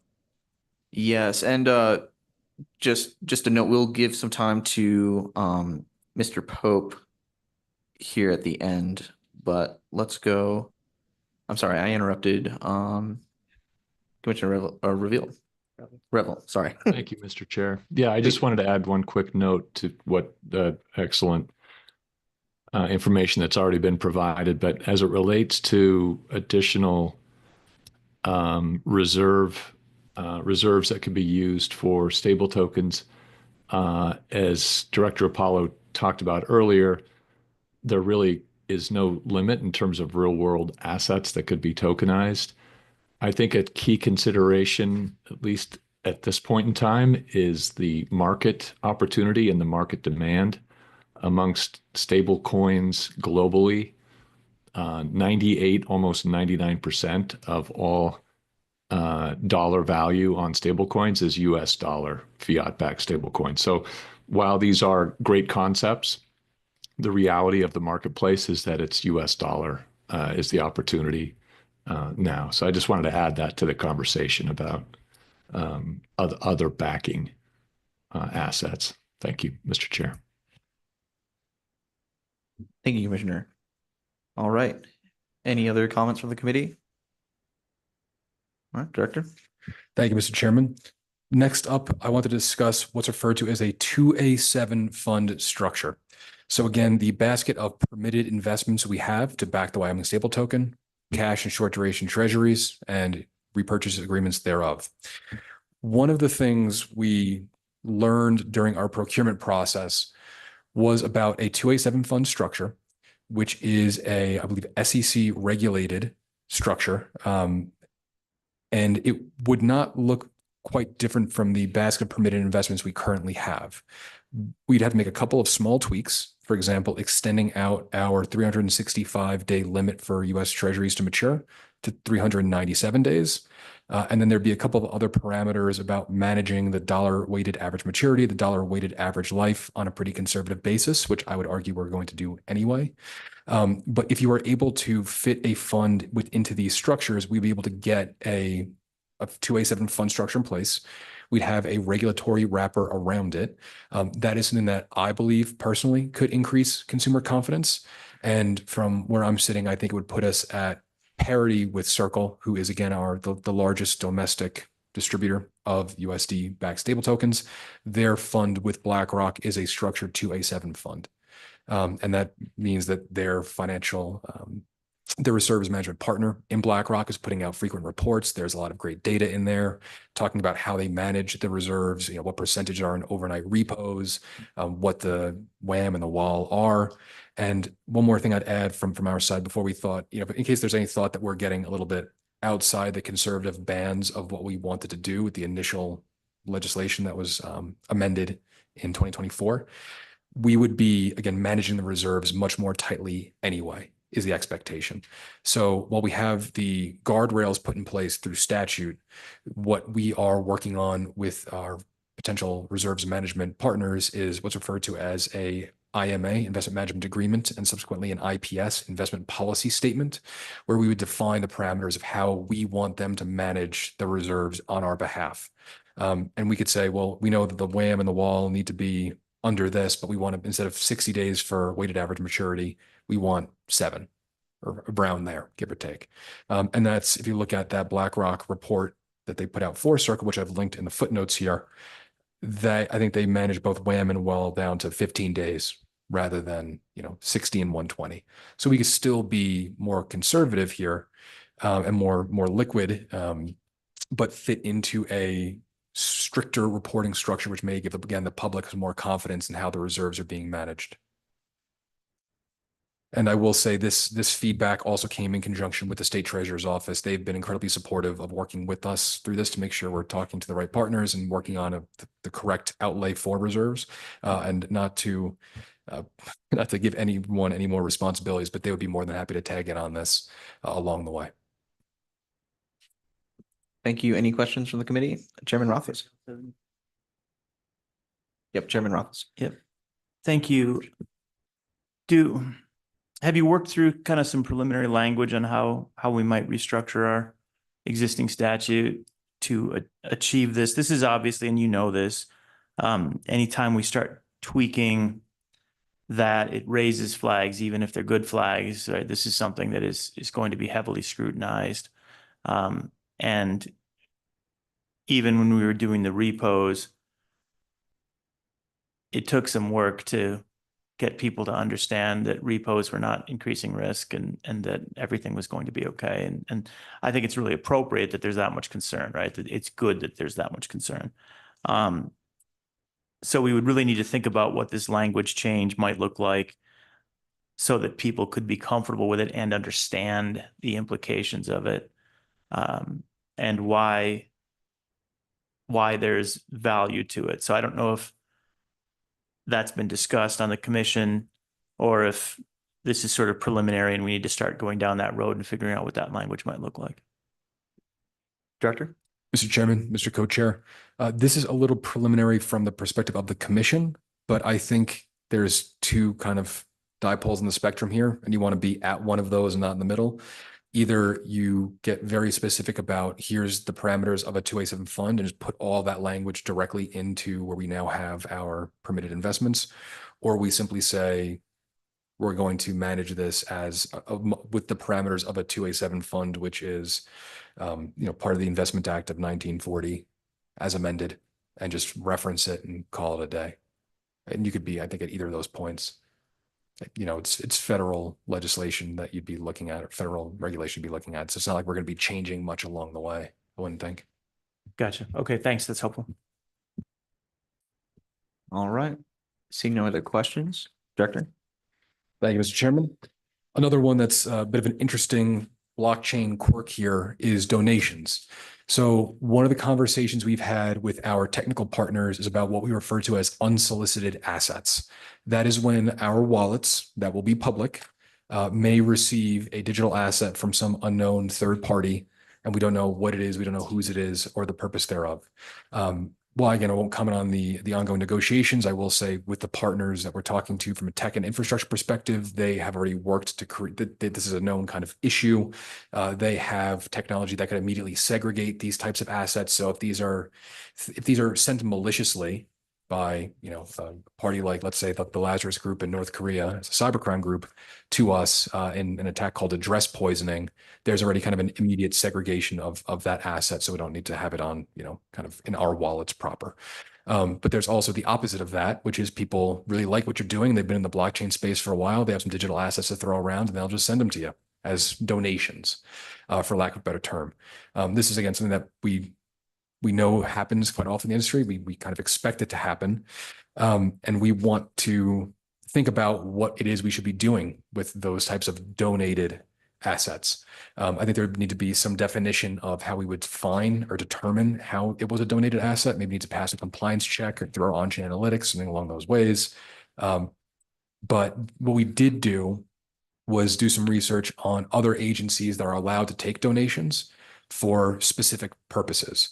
So I've included some wording in here around the Capital Square Preservation Account, where if money comes in from to the treasurer's office, they're able to put it into certain buildings or capital expenses. I think we have a very clear route to say we can liquidate anything if we don't know what it is, but it's sent to us. We shouldn't be sending it back necessarily either. If we were to liquidate it and have leftover dollars, there's a very easy argument to be made to put those into what we refer to again as the liquidity fund account, which is where the over collateralized reserves for the stable token will live. And I wanted to bring that up because that is, again, one of these strange blockchain nuances that we'll have to deal with. And I want to think proactively about it so that when things start coming our way, we're not, not caught off guard or curious about what to do with it. Excellent. All right. Any other questions from the committee? Seeing none. All right, Director. Thank you. So now we'll get into the financial section, which is kind of like the last big block for us. And there'll be some nuance along the way here. So one of the first things I wanted to address, and this is downstream of some of the financial modeling we've been doing, and again, I'm happy to share those models offline with the select committee once our CFO Joe is back from an event he's at right now. One of the things that's great about this statute is we have a 2% buffer on top of the reserves that back the stable token. So if I start throwing some language around, we refer to the trust account as the account that is one-to-one backing the stable token. So 100 million Wyoming stable tokens in circulation, there's going to be $100 million in that trust account. However, as we generate interest income on the underlying treasuries and repurchase agreements, those dollars that come back to the state from the federal government will be deployed into what we refer to as the liquidity fund account. And the goal there is to build up a pool of funds that can help, first and foremost, mitigate against any kind of risk of depegging. So if there's any kind of large liquidity event and people try to get their money out at the same time, we're one-to-one back. So at the end of the day, that'll always kind of resolve. But you want to have that buffer there to make sure that there's liquidity immediately at any time. And the way the statute is written, we've interpreted it to set to with the cascade that we put down here is once we start generating the interest income, the funding will go into that liquidity fund account up to a 2% buffer at a minimum. Could be incumbent potentially on the commission to over reserve beyond that in any kind of situation where we think there's going to be a liquidity crunch on the horizon. We could certainly reserve more. There's nothing precluding us from doing that. And that's in our rules as well. But then once we have that 102% established and that buffer is there, the dollars on top of that can be sent over to the agency itself, and we refer to as the WIST administrative account. That could be used to pay for the operational expenses of the agency. Those would include, by our interpretation, the repayment to the general fund for the dollars we've taken out. And then there's also a carve out in statute that allows us to accrue some amount of funds for what I'd refer to as research and development, right? If we know we want to bring on a new vendor to go on to UTXO based blockchains with a stable token that's going to require new engagements, that could be an element of why we want to reserve. And then beyond that, the leftover dollars would be swept on a quarterly basis into the school foundation fund. So there's a bit of a cascade here, and we've worked to try to clarify that through the rules we put forward around reserves and management, which, to be clear, will hopefully be in effect before any of these statutory changes take place next year. So we are making rules about the statute as it is. But one of the complexities here is if our market cap of the Wyoming stable token continues to grow, not necessarily linearly, but as kind of like a hockey stick, you may have a potential situation where we never catch up to that 2% buffer. If we're constantly growing our market cap and the interest income is going to be on, let's say, a lag of 6 months because we have a 4% interest rate now, annually, 6 months gets to 2. If we keep growing, we're going to be always trying to catch up to a new target. And there are certainly ways to limit that. Those would include limiting our own growth, which I don't think anyone would necessarily want to sign us up for. Because let's say we hit 100 million, we sat on it for 6 months.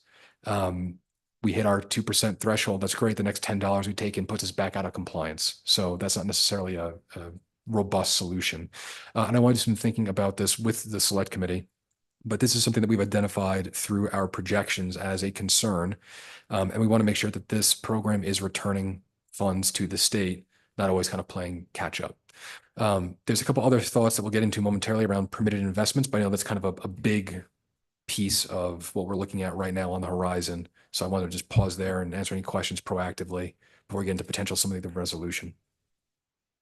Any questions from the committee? Anyone online? Okay. Please go ahead. Thank you, Mr. Chairman. So as we get into this next section, which I realize is probably a little bit out of Chairman Rothfuss. My apologies. I thought you were going to talk about what the solution was prior to going into the permitted investments. Mr. Chair, Mr. Co-Chair, I caught myself saying I probably put this in the wrong order because it starts to become part of the same conversation. Okay. Right. When we just to frame it before we look at what order I put it in on the document here. When we talk about expanding the scope of permitted investments, there's a couple of different reasons of why you'd want to do that and how that might manifest. You might want to increase the scope of permitted investments because you want to mitigate this 2% issue. You may want to open up that basket because if you want to do a yield-bearing stable token, which was the next thing I put on here, and you wanted to have additional capital, which could be at the end of the day distributed to the end holder of Wyoming stable tokens, that would be a reason to have a broader basket of permitted investments. And then beyond that, there are treasury rate considerations. If we have a 2% statutory requirement for over collateralization and treasuries drop from 4% to 1%, we will definitionally never hit that. So to hand wave a bunch of this, because I know I've already been up on the dais for a while, I think we need to be proactive about thinking about a secondary basket of permitted investments. What that would be comprised of would still need to take the kind of guiding light here of being very conservative. So what we've suggested here may be some combination of corporate bonds, equities like your blue chip equities, or fixed income products. These, will increase your risk a little bit in terms of the return that you would get on them, but would still be seen as fairly conservative.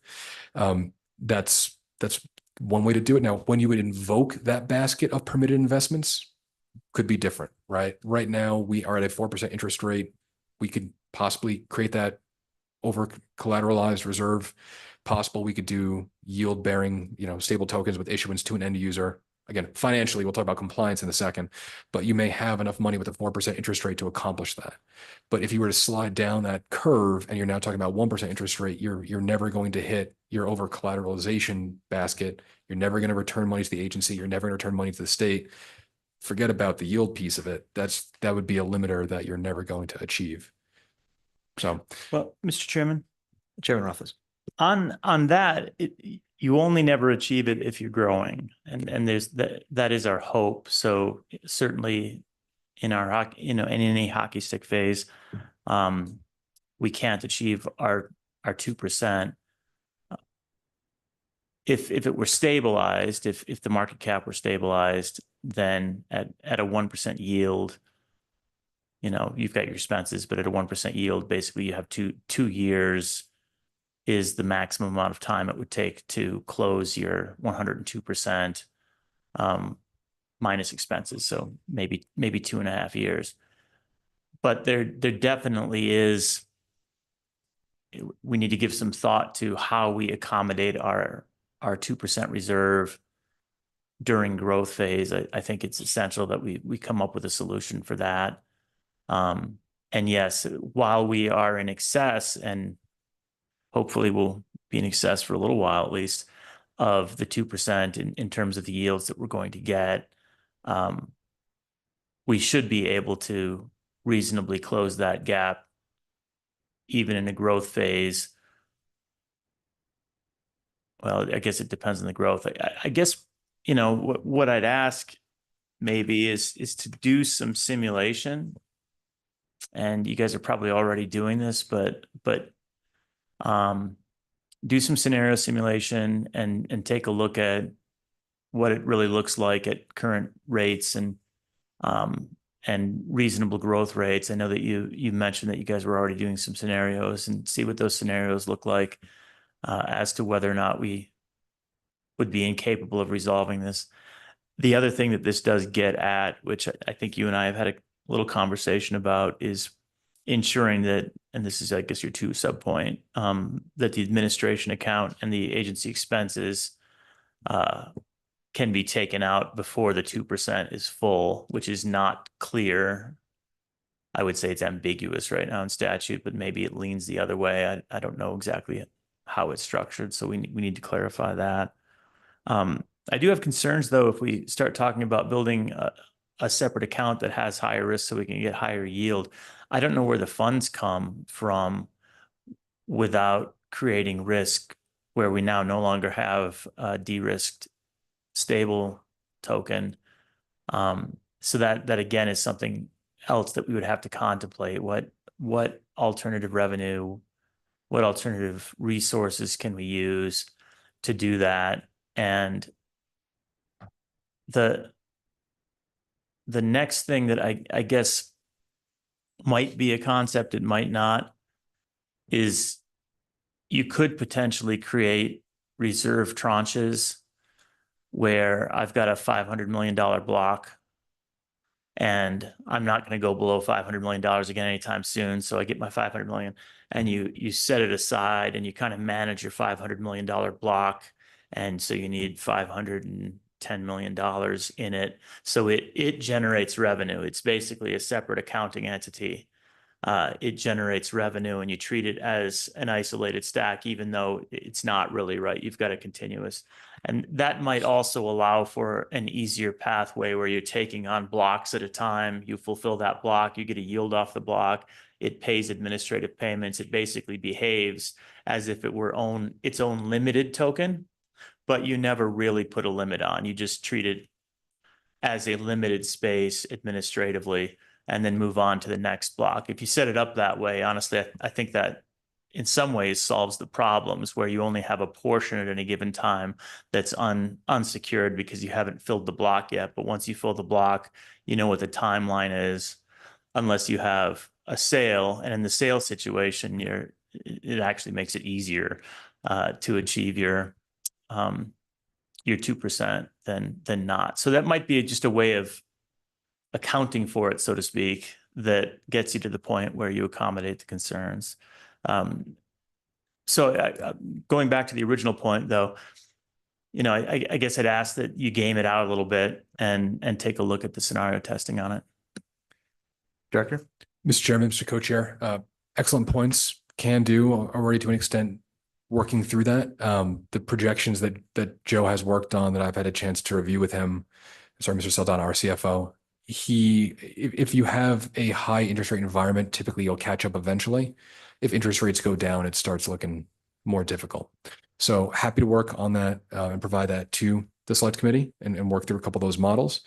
Happy as well to talk through some of the considerations around this topic generally. Again, I think the benefit here is we are looking to be low risk. We're not trying to return tons of funding to shareholders. This is meant to be a public goods program for the state. There's value in that security.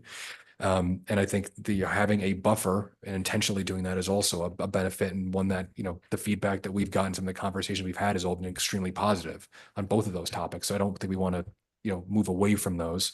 I think what we will have to do is have conversations that consider the financial, technical, and compliance all in one piece. I view those as three different pillars that oftentimes need to work completely sympathetically with each other.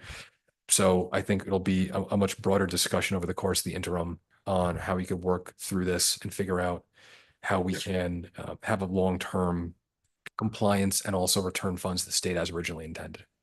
Excellent. Appreciate that.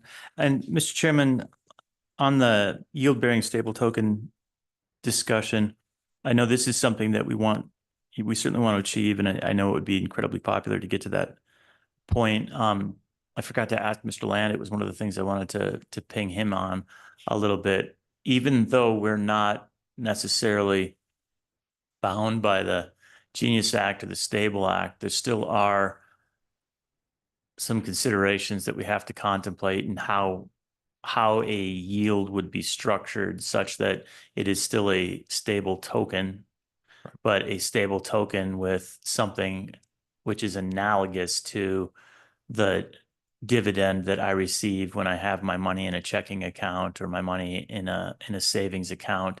So I still have the underlying asset, but then you're receiving a dividend. The asset itself doesn't appreciate. I'm getting a dividend from it. I'm not changing the value of the asset. And I don't know where we're at, candidly, on that. And I know that that's something that you all talk about. We probably need to keep talking that through and have the discussion with Mr. Land and explore it. But do you have a sense at this point of, yeah, we can do it, it'll work like a dividend, or no, it's entirely still up in the air, or we're fighting about this in DC? Where are we kind of at on this important discussion? Director Apollo. Mr. Chairman, Mr. Co-Chair, it is a lively discussion for sure. I will say, per Mr. Land's comments from earlier, while the Stable Act is looking to preclude any kind of yield distribution, we are not necessarily intended to be covered by either the Genius or the Stable Act. I don't recall if you mentioned it specifically, but if you were going to look at where we've made that determination, it is in the definition of a person who's the stablecoin issuer. There's nowhere for states to really fit into this. It's business entities and other things. So I think we're moving forward with the agreement that we're not going to be under the Staple or Genius Act in their current form, and they are both aligned on that one particular point. That's step one.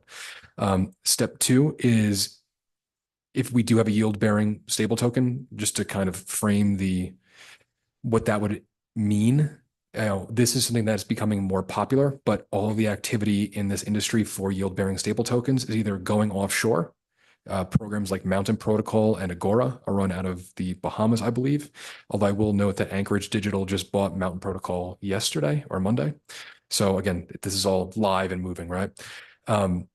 And then many of the other programs that give yield are, if they're not offshore, they're closed off to non-accredited investors. So BlackRock's Buildle Fund's a $5 million ticket.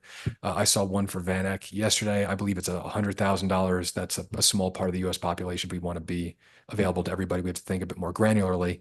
And where I'll be a little trepidatious because there are privileged conversations happening with the Attorney General's office is we are looking at some of the exemptions afforded to states through the SEC around securities law. But again, those are ongoing and we'll have more to say once we have a unified position. But going back to my prior comment, the kind of the pillars of tech, legal, and compliance, or tech, legal, and finance, from a technical perspective, I can certainly note that we are working with Layer Zero to look at what the structure would look like. To your point, Mr. Co-Chair, the kind of golden star for us there is we cannot have a token that's not going to be worth $1 in versus $1 out. So there are programs where you would have that value accrual within one token. What we are looking at is a vaulting structure where you'd have your stable token, you put it in a vault, it would get wrapped. The wrapped token, kind of a derivative asset, would accrue value, and then you could redeem it for more Wyoming stable tokens down the road. So you keep everything kind of a closed ecosystem. One stable token is always going to be worth $1. So the technical element is there. Layer Zero, again, who we've partnered with, has done this with a platform called Athenia already. So it would be a tested and repeatable model. But I think for us and the commission, we would need to be very specific around the compliance here. And beyond that, the philosophy, right? If we're handing out dollars to end users, those are dollars that are definitionally not ending up in the state's coffers. Where's the break-even analysis on that we can say this yield-bearing use case is going to cause so much interest in a Wyoming stable token that the ultimate returns to the state would be greater than it would be if we just kept everything internally and then didn't grow as much. And so there's an analysis to be done there too that needs to fit in. One more thought on that. Sure thing, Chairman Rothfuss. The awkward thing that would have to be kind of accommodated and always thought through is, while we're working hard to ensure that those daily transactions don't end up triggering a specific tax recordation, we'll say, even if it doesn't have a tax consequence, you don't want to have to write down every transaction and then submit that to the IRS. In this circumstance, you would have to issue like a 1099 div or int or something along those lines.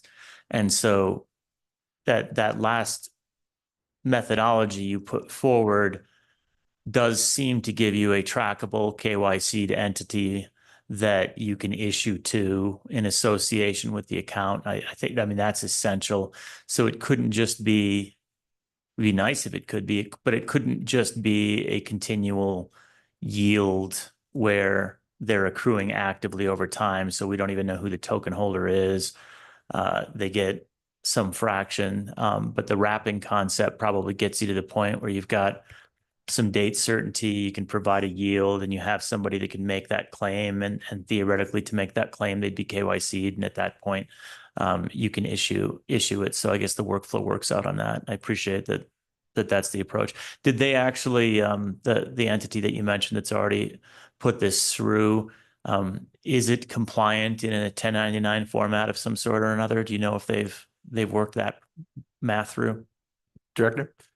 Mr. Chairman, Mr. Co-Chair, I would need to follow up on the 1099, the tax implications for you, but everything else you said is spot on. Again, I'll be a little high level here around some of the conversations. We get into the compliance side of things, but I think what we could say generally, and I think it'd be fairly obvious when I say it, would be if we're going to be sending dollars functionally, Wyoming stable tokens directly to people, I think we probably want to know who they are. Yeah. Right. I think Fair. that creates a pretty large liability if we don't. So I think the conversation has been about KYC and making sure if that is going to be distribution, those wallets would have to be allow listed to achieve that. There you go. Okay. That's helpful. Thank you. And please continue, Mr. Chairman. Yeah. Any other questions from the committee? Okay. If I may, Commissioner. add some, thank you. I think to what Anthony has mentioned, the operational elements of enabling a yield-bearing stablecoin obviously is something that we would need to consider, including issuance of tax documents. But the one element that remains in active consideration by the Commission with the support of the Attorney General's office and outside counsel that has been engaged by the AG's office is the legal side of this equation. As Anthony mentioned, the existing issuers that offer this to retail customers are offshore, so outside of the jurisdiction of the Securities and Exchange Commission. And the ones that do offer this in the United States and have previously offered this in the United States have done this under an exemption from registration under the Securities Act, known as Reg D. And that is offered to what is commonly known as accredited investors or individuals that have a certain level of income or trade in this industry and know the risks associated with investing in something potentially losing their money. That's mostly what Reg D is for. So the Attorney General's office has been supporting the Commission in the exercise of thinking about what it will look like. Obviously, the state has certain exemptions from compliance with certain federal regulations, and that's something that is being explored. But at the end of the day, with the changes that are taking place in the federal level, some statements that have recently been made by the Securities and Exchange Commission, the new leadership, they put on a statement on what it's called covered stablecoins.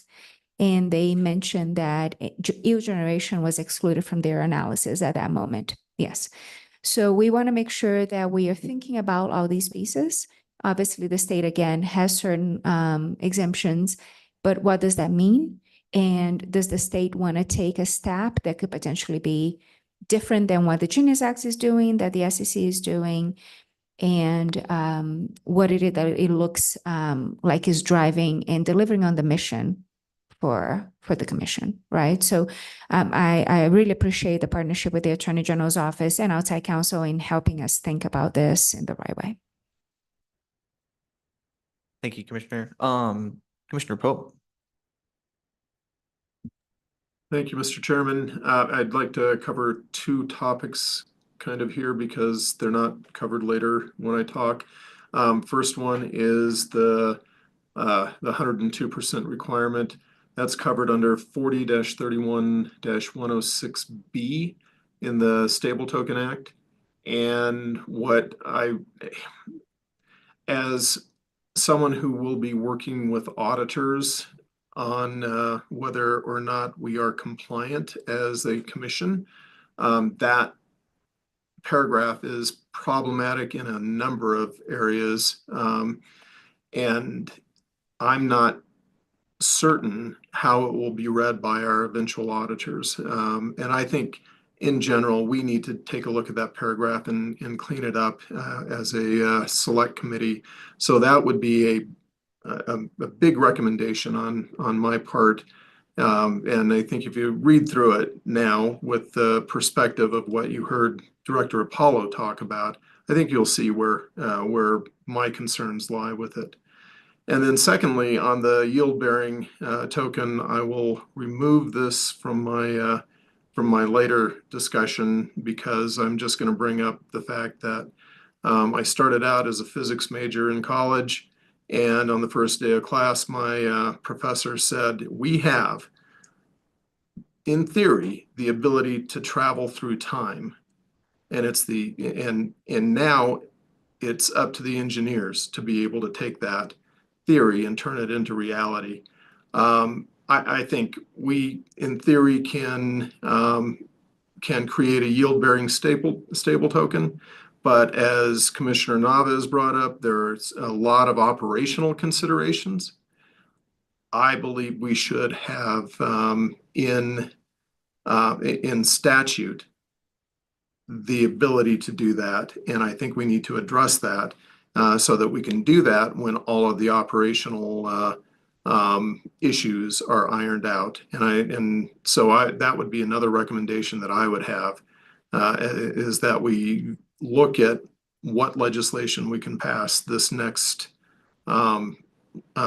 session in order to accomplish that, because that is a direction that the market is going.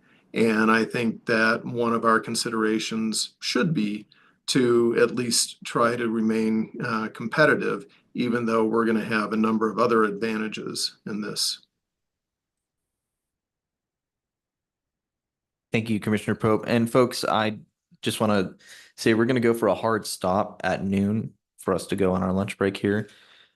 So we will need to make some time for public comment. And it looks like some of our business with the Secretary of State's office may be delayed by a couple of minutes there. So just giving a fair warning, but let's continue with the conversation. Director.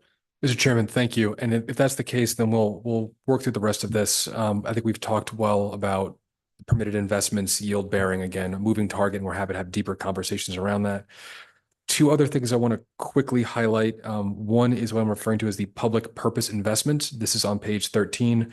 This was put together by the State Treasurer's Office in regards to, again, how the basket of permitted investments could be opened up a bit. And Mr. Co-Chair, if you were to read through this, I think you would see some of what you said about the blocks being reflected here.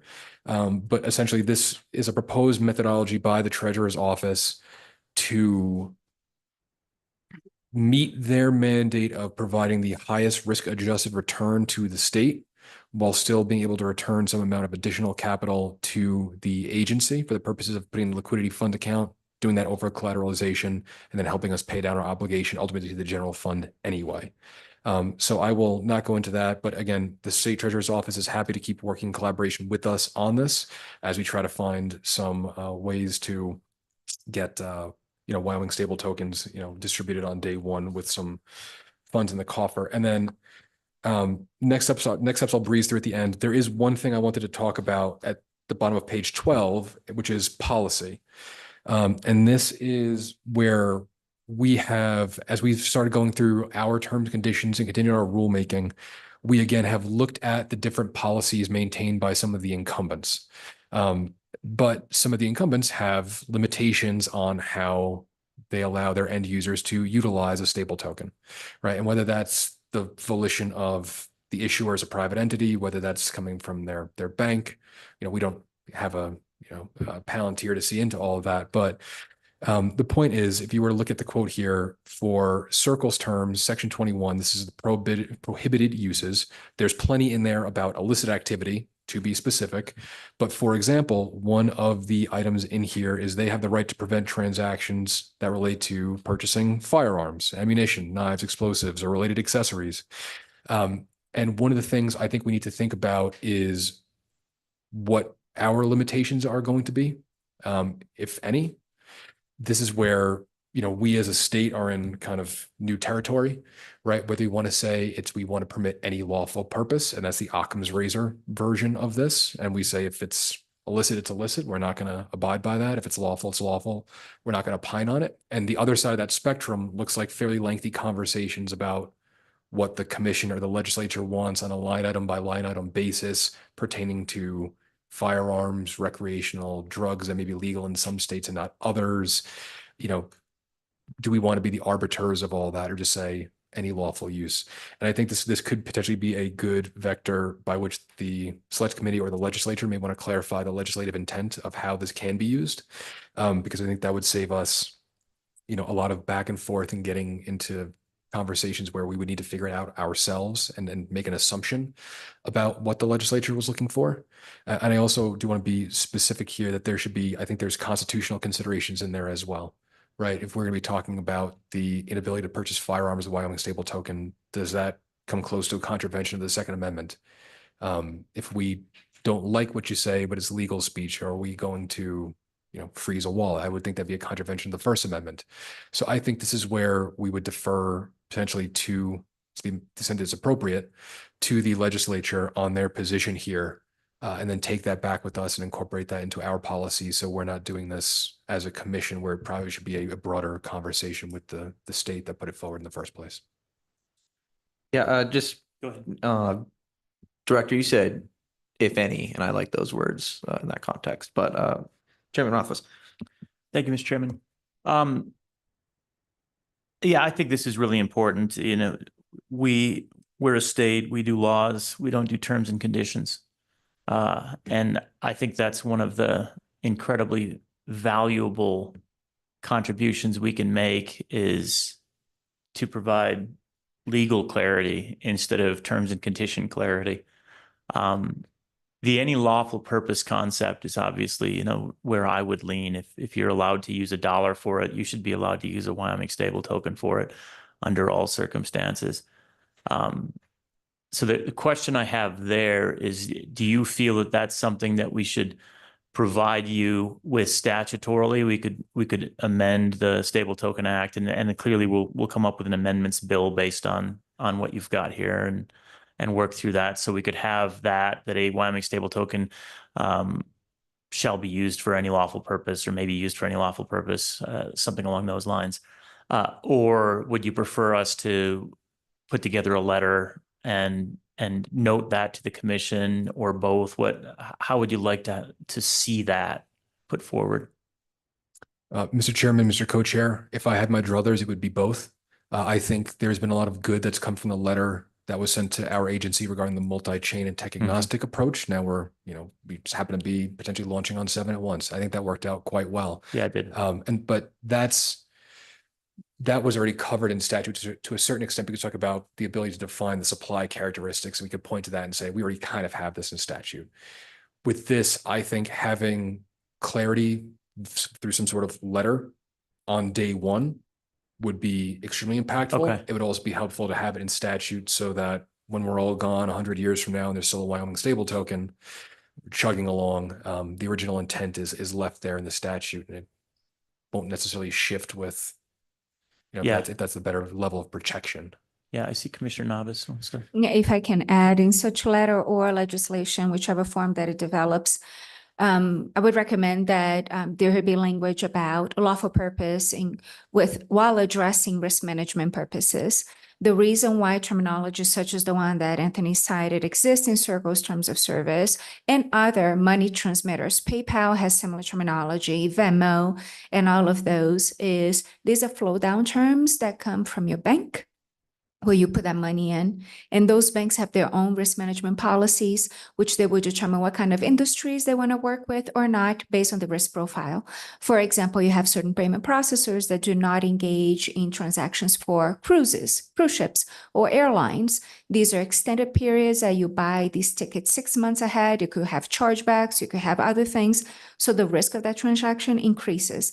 So certain processors are not able to engage in certain types of activity, including a purchase of firearms, which are regulated activity, and you want someone to do it in person instead of doing on the phone or a computer and potentially engaging in illegal activity, right? So this is flow down from that. So should any lawful purpose be what the commission is pursuing through legislative guidance, then that the commission should still have the ability to apply its own risk management and risk assessment, not only from our chief risk and compliance officer, but also from financial and InfoSec perspective, to ensure that guardrails are being put in place so that all those lawful purposes are enabled while at the same time mitigating risk into the ecosystem, because that's what clauses like that are meant to address.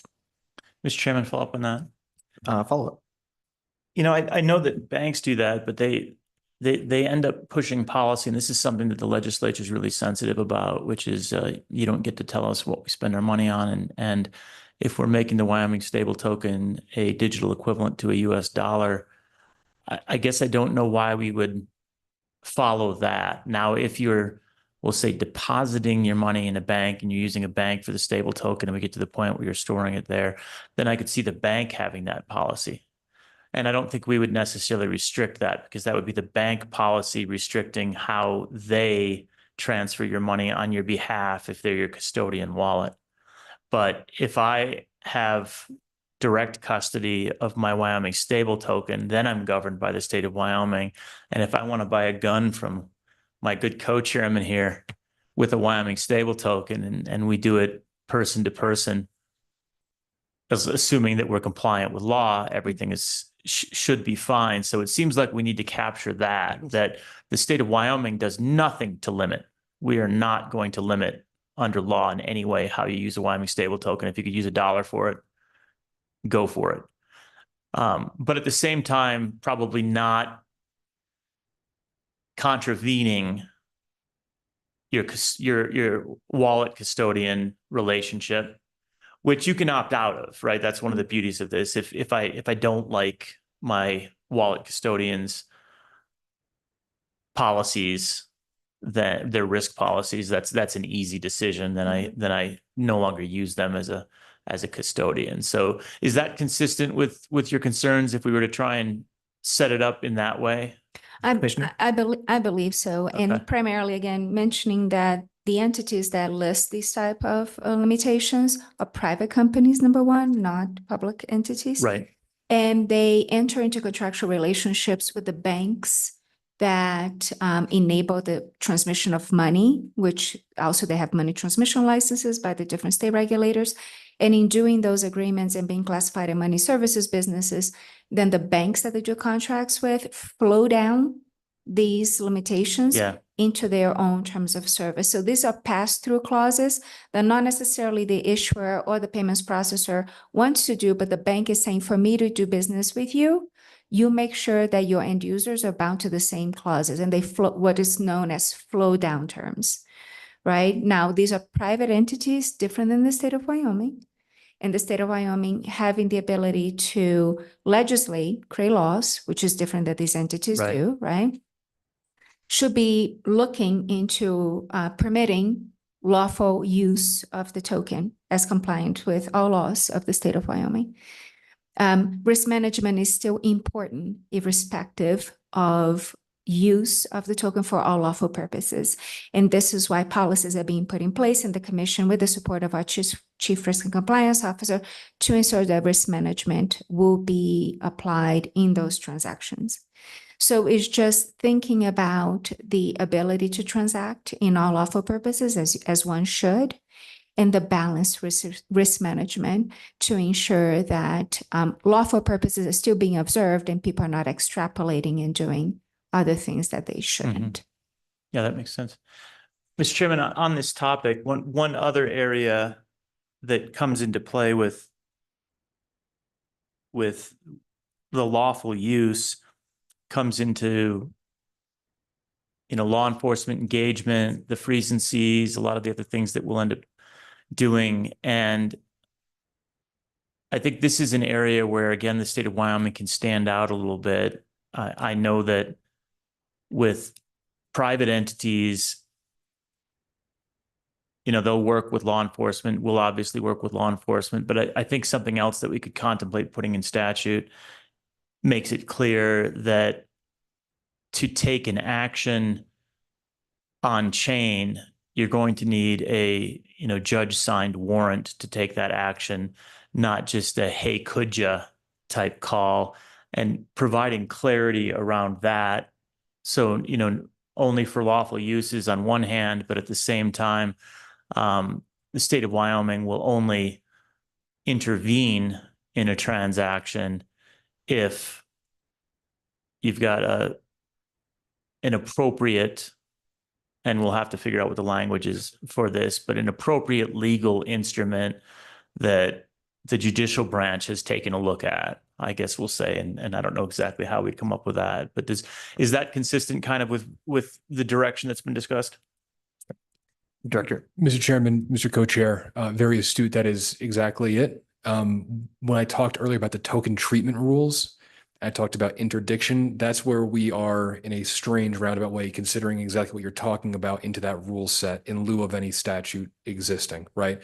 We know there's going to need to be a need to interdict at some point. We know we will need to take an action as a commission at some point and exert control over a token, but those should be extremely well defined. I think the language we have is court orders, warrants, subpoenas, but they're, signed legal document with some basis of proof behind them. We're not going to be, that way we give the end user confidence that we're not going to be running around interdicting tokens or doing freezing tokens because I had a bad day, didn't have my second cup of coffee yet, right? And now I know we want to do a hard stop. Commissioner Pope does have his hand up as well. So I'll just quickly rattle off a couple other things we could talk about down the road if we want to do the statute versus rules. I mean, we're going to pursue the rules anyway in lieu of having statute, but we've been asked, are we an enforcement agency? And no, we are not an enforcement agency. And I don't particularly believe we should have an enforcement authority that allows us to go after the bad guys ourselves. We have teams we can rely on to do that, as well as enforcement agencies at the federal level. I was going to go on a bit more with that, but I think that was pretty much the extent of it. Well, and Mr. Chairman, we can take the hard stop now, but I think we continue this conversation after lunch. So not a hard stop on the topic, but a hard stop on the when do we eat our lunch. And I know that we have, Commissioner Pope has put together a very thoughtful piece in terms of the path forward for the stable token, which includes a number of the points that we've discussed, but a number of additional points on how we can proceed. So I know we want to take some time for that. So maybe we could take a break now, go to lunch, come back at 1:30 and start back up, see if Anthony thinks of anything else that he hasn't mentioned yet, and then go to Commissioner Pope for his discussion of, and I think I believe we have a document associated with what Commissioner Pope's talking about. Yep, looks like we have that posted. So we can come back, talk about that, and then probably end up pushing back the Secretary of State's discussion by 15 or 20 minutes, depending on what we need. If that sounds good, Mr. Chairman. Mr. Chairman, Mr. Co-Chair, that's a wonderful plan. I think we should put a pin in it and then come back after lunch. Excellent. So we'll come back.